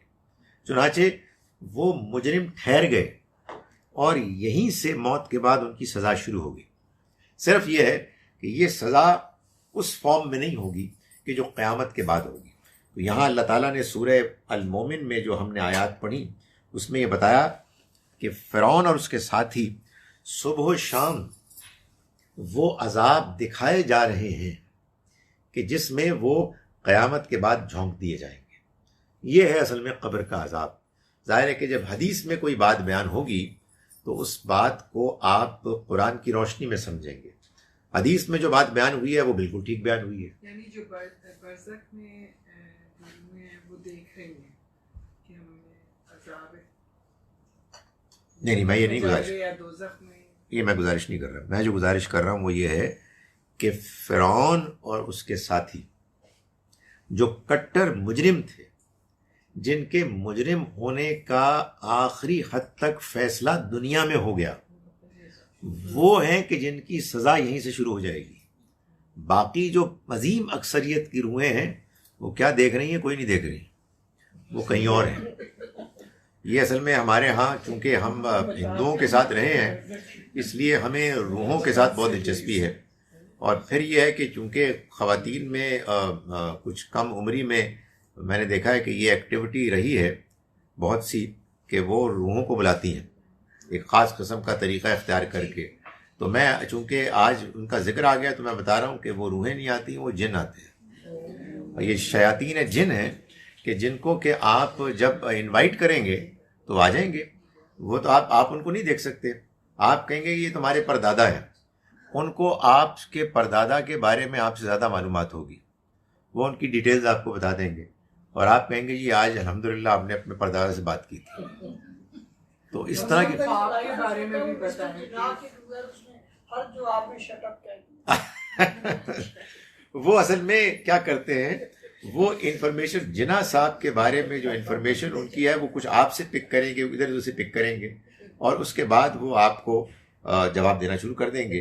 اور چونکہ وہ جواب ایک باقاعدہ جواب ہوتا ہے اس لیے آدمی اس سے متاثر ہوتا ہے. دیکھیے یہ اچھی طرح سے جان لیجئے، اللہ نے اپنے پیغمبر بھیجے اس لیے کہ آپ کو جتنی اللہ نے غیب کے بارے میں، ان سین ورلڈ کے بارے میں معلومات دینی تھی وہ دے دی. اس سے زیادہ میں دلچسپی نہ رکھیں، ورنہ ایک اور مخلوق ہے کہ جو آپ کو ان سین ورلڈ کی سیر کرانے کے لیے تیار ہے. آئیں تو صحیح، آپ کو وہ جناب لے کے آسمانوں پہ جائے گا، پہلے پہ، دوسرے پہ، چوتھے پہ، پتہ نہیں کہاں کہاں لے جائے گا اور کن کن سے ملاقات کروائے گا. تو اس کا کوئی شوق نہیں ہونا چاہیے. یہ دنیا کی زندگی ہے کہ جس میں ہم کو اللہ تعالیٰ آزما رہا ہے، ہمارے ایمان کو، ہمارے عمل کو، ہمارے اخلاق کو، ہماری سچائی کو. اور اس امتحان میں جو ایک اہم پہلو ہے وہ یہ ہے کہ ہم ایک ایسی دنیا میں رہ رہے ہیں جس دنیا میں رہتے ہوئے اس کائنات کے بڑے بڑے حقائق ان سین ہیں، وہ ہمیں نظر نہیں آتے، انویزیبل ہیں، اور ہم ان کو دیکھے بغیر ان کے عقلی دلائل کی بنیاد پر اتنا مانتے ہیں جتنا ہمارے لیے ماننا ضروری ہے. اگر اس کا تجربہ کرانا اللہ کے پیش نظر ہوتا پھر یہ زندگی کا امتحان بیکار ہے. پھر تو وہ یہ کہتا ہے کہ آپ جائیں، چلا کاٹیں اور اس کے بعد سیر کریں اور مختلف آسمانوں کی سیر کریں اور فرشتوں کے پروں پہ بیٹھ جائیں اور ان سے جھولا جھولیں، پکڑن پکڑائی کھیلیں وغیرہ وغیرہ. لیکن یہ اللہ تعالیٰ نے نہیں چاہا. خواب آپ کے رات کو سوتے وقت آپ کو جو آرام نصیب ہوتا ہے اس میں کبھی کبھی آپ کو کوئی فلم دکھا دی جاتی ہے. جیسے فلم فکشن ہوتی ہے ایسے خواب بھی ایک فکشن ہوتا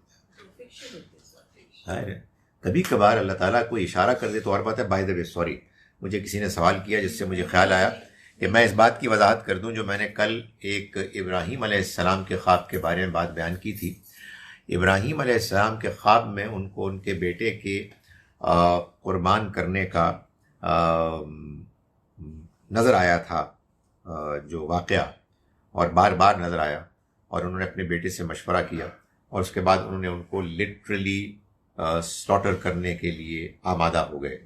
تو اللہ نے فرمایا یہ تو تم نے لٹرلی کرنا شروع کر دیا، میں نے تو، یعنی میں یہ بریکٹس میں کہہ رہا ہوں، میں نے تو تمہیں اس کو میٹافوریکلی بتایا تھا کہ تم ان کو میرے گھر کے لیے خاص کر دو اور دنیا کے باقی جتنے بھی موقع ہیں، جتنے بھی امکانات ہیں، ان کو قربان کر دو. مجھے کسی نے پوچھا تو پھر کیا اگر ہم کو بھی ایسا خواب آئے تو ہم بھی ایسا کر سکتے ہیں؟ جی نہیں. بات یہ ہے کہ یہ جو خواب ہوتے ہیں پیغمبروں کے، یہ بھی وحی کا ایک ذریعہ ہوتے ہیں. مجھ کو اور آپ کو بھی سچے خواب آ سکتے ہیں، لیکن کون سا خواب سچا ہے اور کون سا گپ ہے اس کو فرق کرنے کا ہمارے پاس کوئی طریقہ نہیں. اس لیے جو سیف طریقہ ہے وہ یہ ہے کہ اگر آپ کو کوئی خواب آئے کہ جس کے بارے میں آپ کو یہ خیال ہو کہ اللہ کی طرف سے آپ کے لیے اس میں کوئی رہنمائی ہے، اللہ سے دعا کریں اور اس میں یہ مانگیں کہ آپ کو اس خواب میں جو کچھ رہنمائی فراہم کی گئی ہے اس کو مزید واضح کیا جائے۔ ہم نہ پیغمبر ہیں اور نہ ہمیں غیب کا علم ہے کہ ہم اس طرح کی باتوں کی بنیاد پر کچھ فیصلے کریں۔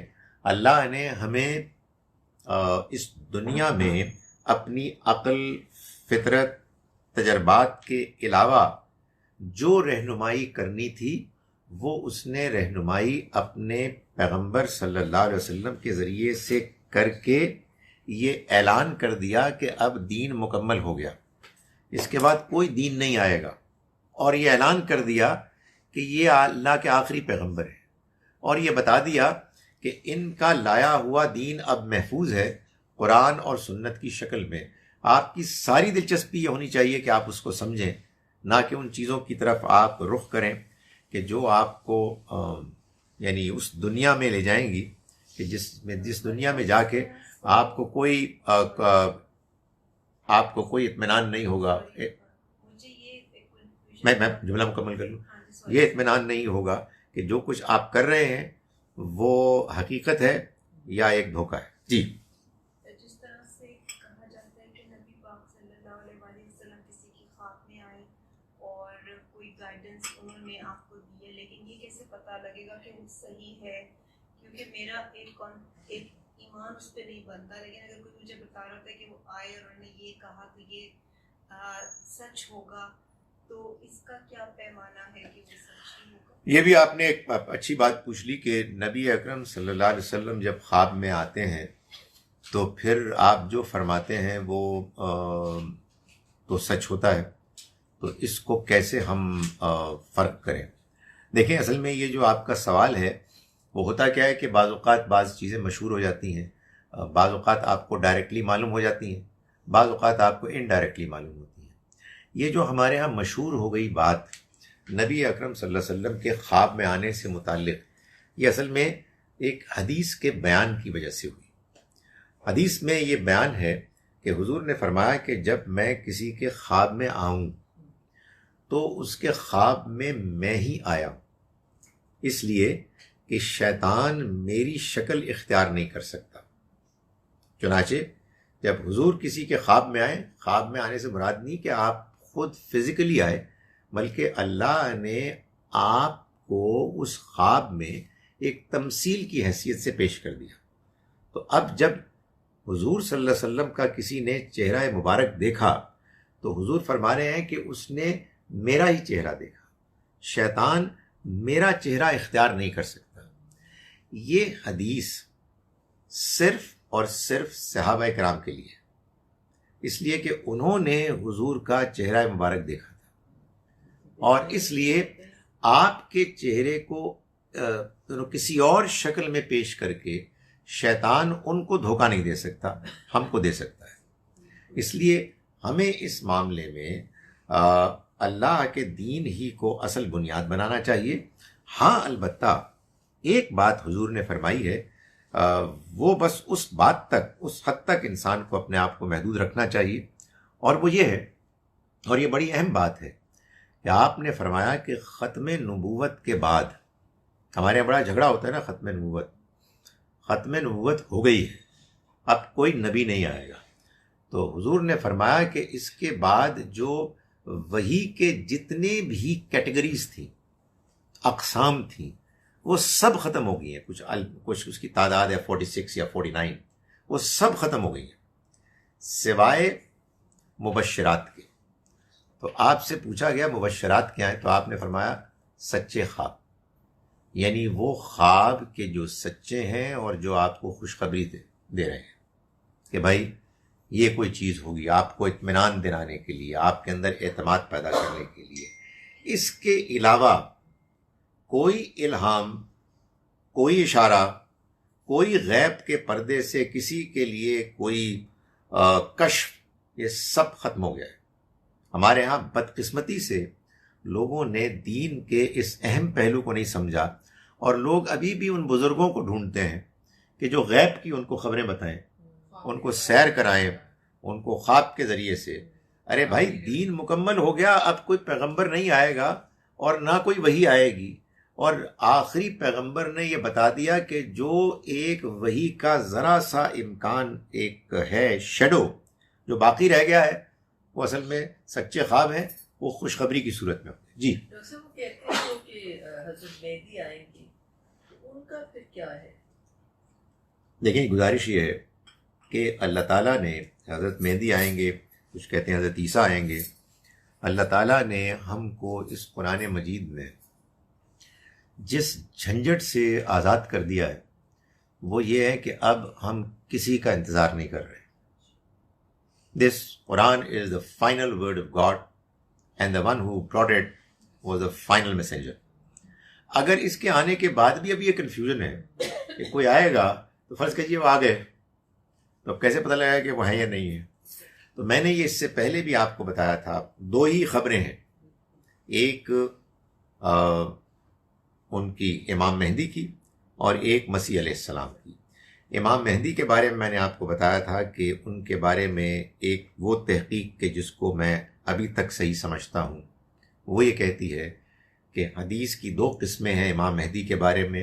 ایک وہ حدیثیں ہیں جو ہیں کمزور، جن کو کہ بنیاد بنانا ہی چاہیے کسی انڈرسٹینڈنگ کا، اور ایک وہ حدیثیں ہیں کہ جو مضبوط صحیح ہیں، اور ان کو اگر سامنے رکھا جائے تو معلوم ہوتا ہے کہ یہ ایک ایسے عادل بادشاہ کی خبر دے رہی ہیں کہ جو عمر ابن عبدالعزیز، جن کو عمر ثانی کہتے ہیں، ان کی شکل میں پوری ہو.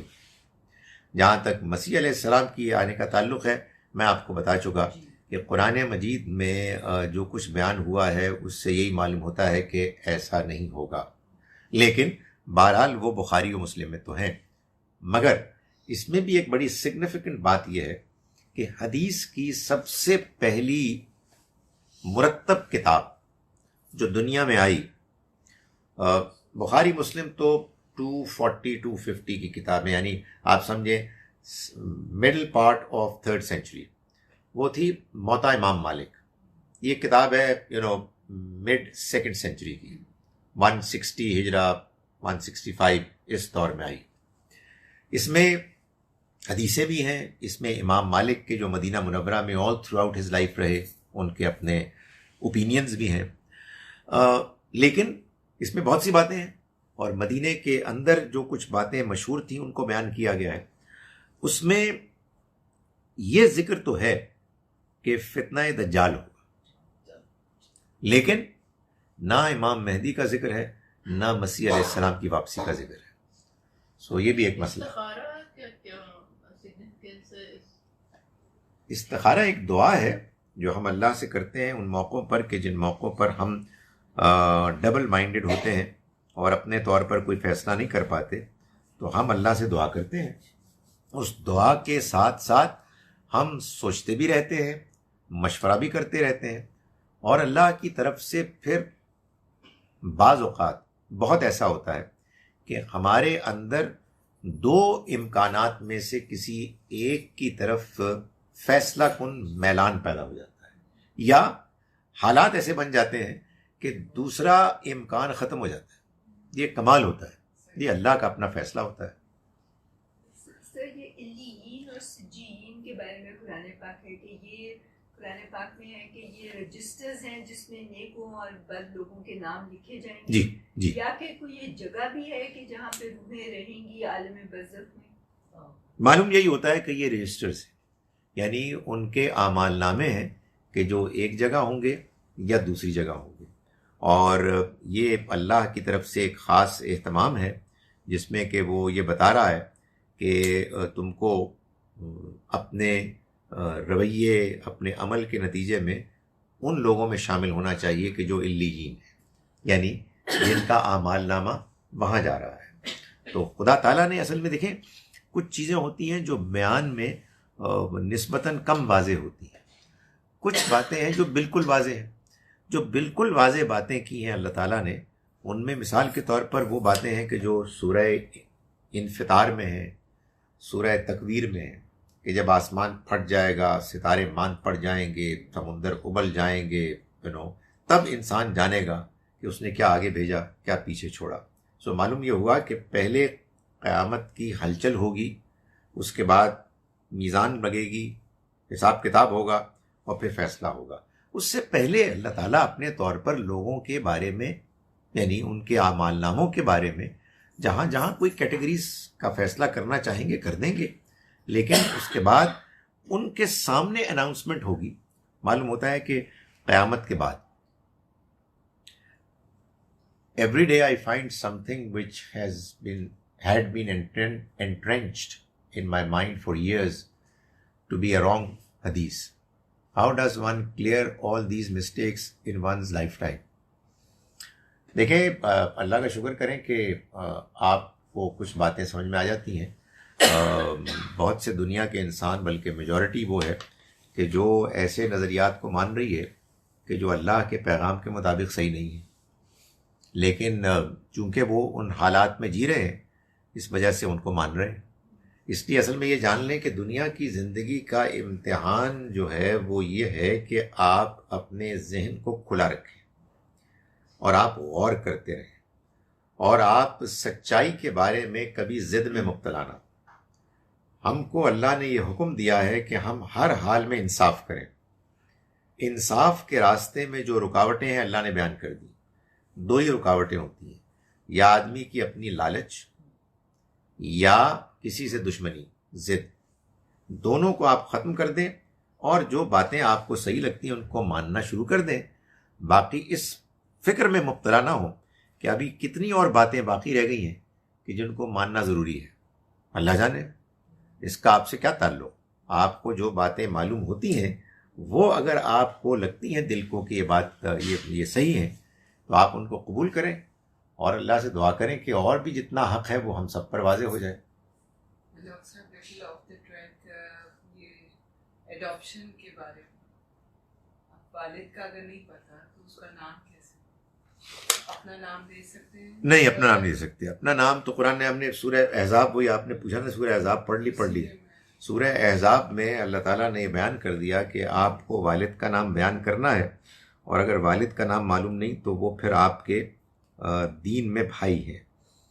اگر آپ کو کسی موقع پر کوئی ایسی پرابلم پیش آ رہی ہے جس میں ماضی میں کوئی ایسا واقعہ ہو گیا تو یہ اور بات ہے، لیکن اس میں بھی اس بات کو بالکل واضح ہونا چاہیے کہ وہ بچہ یا بچی جب بڑے ہوں تو ان پر یہ حقیقت واضح کر دی جائے. تو پاسپورٹس اور ان کے ایڈمیشن اور یہ سب مطلب ہو گیا نا. اگر میں نے گزارش ہے نا کہ اگر ہمارا نظام اس کے مطابق نہیں ہے تو پھر ایک مجبوری کے تحت آپ کوئی نام دیں گے، لیکن وہ نام اس وضاحت کے ساتھ ہوگا کم سے کم بچے کے معاملے میں کہ یہ اصل میں ہم نے ایک ضرورت کو پورا کیا ہے، ورنہ صورتحال ایسے ہے. یعنی اللہ تعالیٰ یہ چاہتے ہیں کہ جو سچائی ہے وہ اس حد تک واضح ہو. میں وہی بات کر رہا تھا کہ اصل میں اللہ تعالیٰ چاہتے ہیں کہ ہم سچے ہوں اور سچائی کو مانیں اور اس کو اختیار کریں. اس میں عملی معاملات میں بھی، رشتوں میں بھی اور اوپینینز میں بھی، ہر چیز میں سچائی کے راستے کو اختیار کرنا یہ اللہ تعالیٰ کے ہاں ضروری قرار دیا گیا ہے. Is music prohibited in Islam? یہ کیا چکر ہے؟ یعنی آنیسٹلی میں تصویریں حرام ہیں. میں اصل میں وہی بات جو میں بار بار آپ کو بتا رہا ہوں کہ ہمارا دین حدیث بیسڈ ہے، ہمارا دین قرآن بیسڈ نہیں ہے. اس لیے لوگ یہ پوچھتے ہیں. میوزک اپنے بنیاد کے لحاظ سے اللہ کی نعمتوں میں سے ایک نعمت ہے. یہ ایک زینت ہے آواز کی، اور اللہ نے فرمایا کہ اللہ نے اس دنیا میں جتنی بھی زینتیں بنائی ہیں وہ انسانوں کے لیے بنائی ہیں. البتہ ان زینتوں کے اندر کچھ چیزیں ہیں کہ جو حرام ہیں.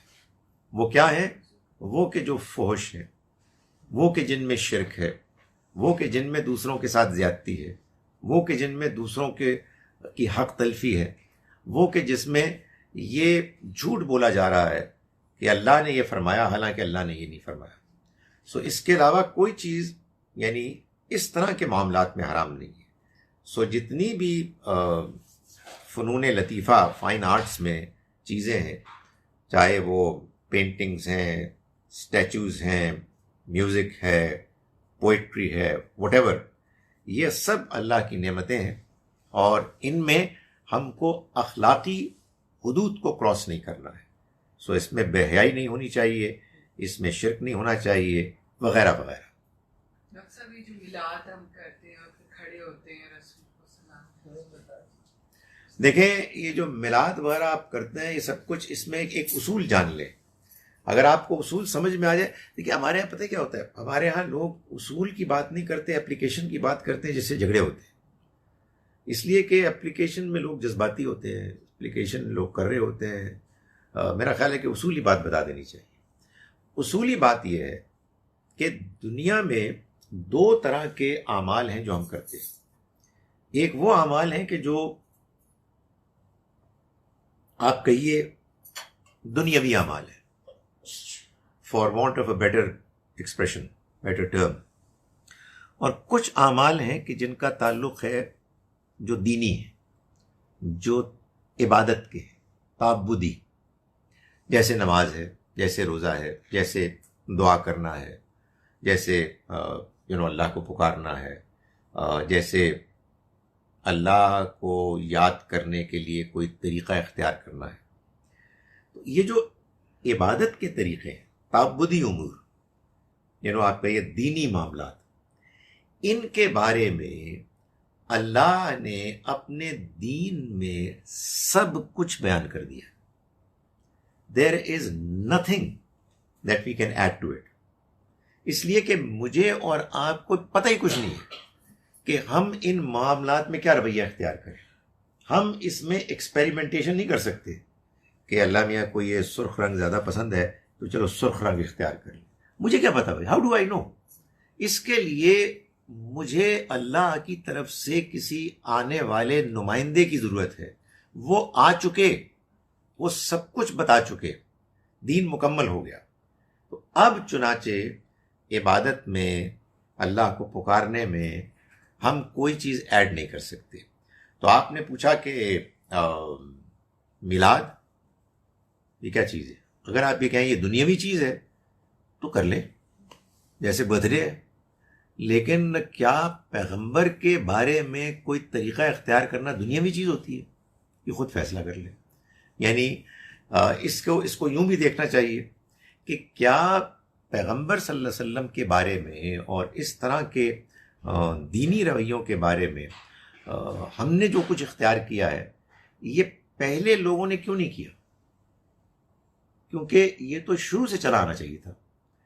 پھر یہ سوال پیدا ہونا چاہیے آنیسٹلی، آدمی اگر تھوڑا سا اپنے دین کے بارے میں سینسٹیو ہو، کہ یار یہ بندہ کون تھا جس نے یہ شروع کیا؟ وہ وزی. اس لیے یہ کام تو صرف پیغمبر کر سکتے ہیں. یعنی بجائے اس کے کہ آپ کے اندر اس کے بارے میں پازیٹیو جذبات پیدا ہوں، یہ کوشچن پیدا ہونا چاہیے کہ میرے پیغمبر کے لائے ہوئے دین کے معاملے میں یہ ایک نیا راستہ کس نے اختیار کیا؟ ہوتا یہ ہے کہ میں نے بتایا آپ کو، بھی آج ہی قرآن میں ہم نے پڑھا کہ شیطان کوشش یہ کرتا ہے کہ اس طرح کے معاملے میں لوگوں کو جذباتی کر دے کہ یہ چیز تو نہیں ہم چھوڑ سکتے. سو میں لیکن کسی بات کے بارے میں تبصرہ نہیں کروں گا. اصولی طور پر جان لیں کہ یہ جو دینی معاملات ہیں اس میں کوئی اضافہ نہیں ہو سکتا. جو دنیاوی معاملات ہیں، یعنی میں ہم اس کرسی پہ بیٹھے ہیں، کرسی کسی اور ڈیزائن کی بھی ہو سکتی ہے، ہم میز بھی رکھ سکتے ہیں، زمین پہ بھی بیٹھ سکتے ہیں، کوئی اور طریقہ بھی اختیار کر سکتے ہیں. اس میں اللہ نے انسان کو پوری لبرٹی دی ہے. آپ کے جو تہوار ہیں، آپ کے جو سیلیبریشنز ہیں، میں گزارش کی برتھ ڈے ہے وغیرہ وغیرہ، یہ دنیاوی معاملات ہیں. اس میں صرف اتنی بات کہی جائے گی کہ اس میں اخلاقی حدود کے اندر ہونا چاہیے. نہ فضول خرچی ہو کہ جس میں بہت بیجا خرچ ہو، نہ فحش ہو، نہ شرک ہو، وغیرہ وغیرہ. اور یہ طے کر لیں کہ یہ ایکٹیویٹی دینی ہے یا دنیاوی ہے. اگر دنیاوی ہے تو ختم ہے بات. پھر ظاہر ہے کہ آپ کو اخلاقی حدود دیکھنی ہے، دین کے وہ احکام دیکھنے ہیں کہ جن کی کہیں خلاف ورزی تو نہیں ہو رہی. لیکن اگر دینی ایکٹیویٹی ہے تو پھر یہ سوال پیدا ہونا چاہیے کہ کیا یہ ہم کو اللہ کے پیغمبر نے بتائی ہے یا نہیں بتائی. نہیں بتائی تو پھر یہ دین نہیں ہو سکتی. جی آپ نے ابھی کہا کہ اللہ تعالیٰ نے ہمیں امپلیمنٹ کرنے کے لیے آج کل کے زمانے میں جبر کی یا تلوار کے زور پہ اس طرح سے ضرورت نہیں. تو پھر حضور صلی اللہ علیہ وسلم کے دور میں تو مطلب فتوحات نہیں ہوئی اور لوگوں نے صحابہ نے جا کے دور دور کے علاقوں کو بھی فتح کیا. تو پھر وہ کیوں ہوا؟ کیونکہ پھر لوگ اسی کے اگزامپل کو ہی مطلب مد نظر رکھ کے تو یہ چیزیں کر رہے ہیں. جی آج 21ویں کی رات ہے جی، اس لیے یہ آخری سوال ہے اور ہمیں جا کے کچھ سونا چاہیے، پھر اٹھنا چاہیے. اگلا رمضان ملتا ہے نہیں ملتا، یہ راتیں بڑی قیمتی راتیں ہوتی ہیں. اس میں قیام میں، رکوع میں، سجدے میں اللہ کو یاد کریں، اس کو پکاریں. اگر آپ مجھ سے پوچھیں تو جس چیز کی ہمیں تلاش ہونی چاہیے وہ خدا کی توجہ ہے. خدا کی توجہ یہ ہوتی ہے کہ آدمی کو کسی مومنٹ پر یہ احساس ہوتا ہے کہ I am actually talking to it, وہ میری بات سن رہا ہے. یہ دعا کرنی چاہیے آنیسٹلی. اگر وہ نہیں ملے تو دعا کریں کہ وہ ملے، اور اسی کو ہمیں تلاش کرنا ہے. آپ کا سوال یہ، اور یہ آخری سوال ہے، کہ اگر میں نے یہ کہا کہ ہمیں کوئی زبردستی نہیں کرنی چاہیے دین کے معاملے میں، دین کی امپلیمنٹیشن کے معاملے میں، تو پھر یہ حضور نے اور صحابہ اکرام نے کیا کیا؟ میں اس کلاس میں بار بار یہ بات بیان کرتا چلا آ رہا ہوں کہ ہمارے ہاں اصل میں ہوا یہ کہ لوگوں نے دین سیکھا واقعات سے، ہسٹری سے. دین کو قرآن سے نہیں سیکھا. قرآن نے یہ بتایا کہ حضور نے کیا کیا، یہی بتایا اصل میں بہت تفصیل سے، اور حضور کے اقتداء میں صحابہ نے کیا. اللہ کے رسول صلی اللہ علیہ وسلم ایک رسول تھے. رسول جب بھی آتے ہیں وہ اپنے ساتھ خدا کا یہ فیصلہ لے کر آتے ہیں کہ وہ اور ان کے ساتھی غالب آ جائیں گے اور ان کے مخالفین مغلوب ہو جائیں گے. وہ معاملہ کہ جو قیامت کے دن ہونا ہے فیصلہ کن طریقے سے، وہ معاملہ رسول ان کے ساتھیوں اور ان کے مخالفین کے بارے میں اسی دنیا میں ہو جائے گا. ہمارے ہاں لوگوں نے بد نصیبی سے یہ فرق قرآن میں نہیں پڑھا. حالانکہ قرآن اگر کوئی ایک بات کہہ رہا ہے پہلے صفحے سے لے کے آخری صفحے تک، وہ یہی کہہ رہا ہے کہ اللہ کے رسول جب آ جاتے ہیں اس کے بعد ان کے مخالفین بچ نہیں سکتے، اور ان کا لایا ہوا دین پھر اللہ تعالیٰ اس کو غالب کر دیتا ہے. وہ کامیاب ہو جاتے ہیں اور باقی ان کے مخالفین ختم ہو جاتے ہیں. اقول قولی ھذا واستغفر اللہ لی.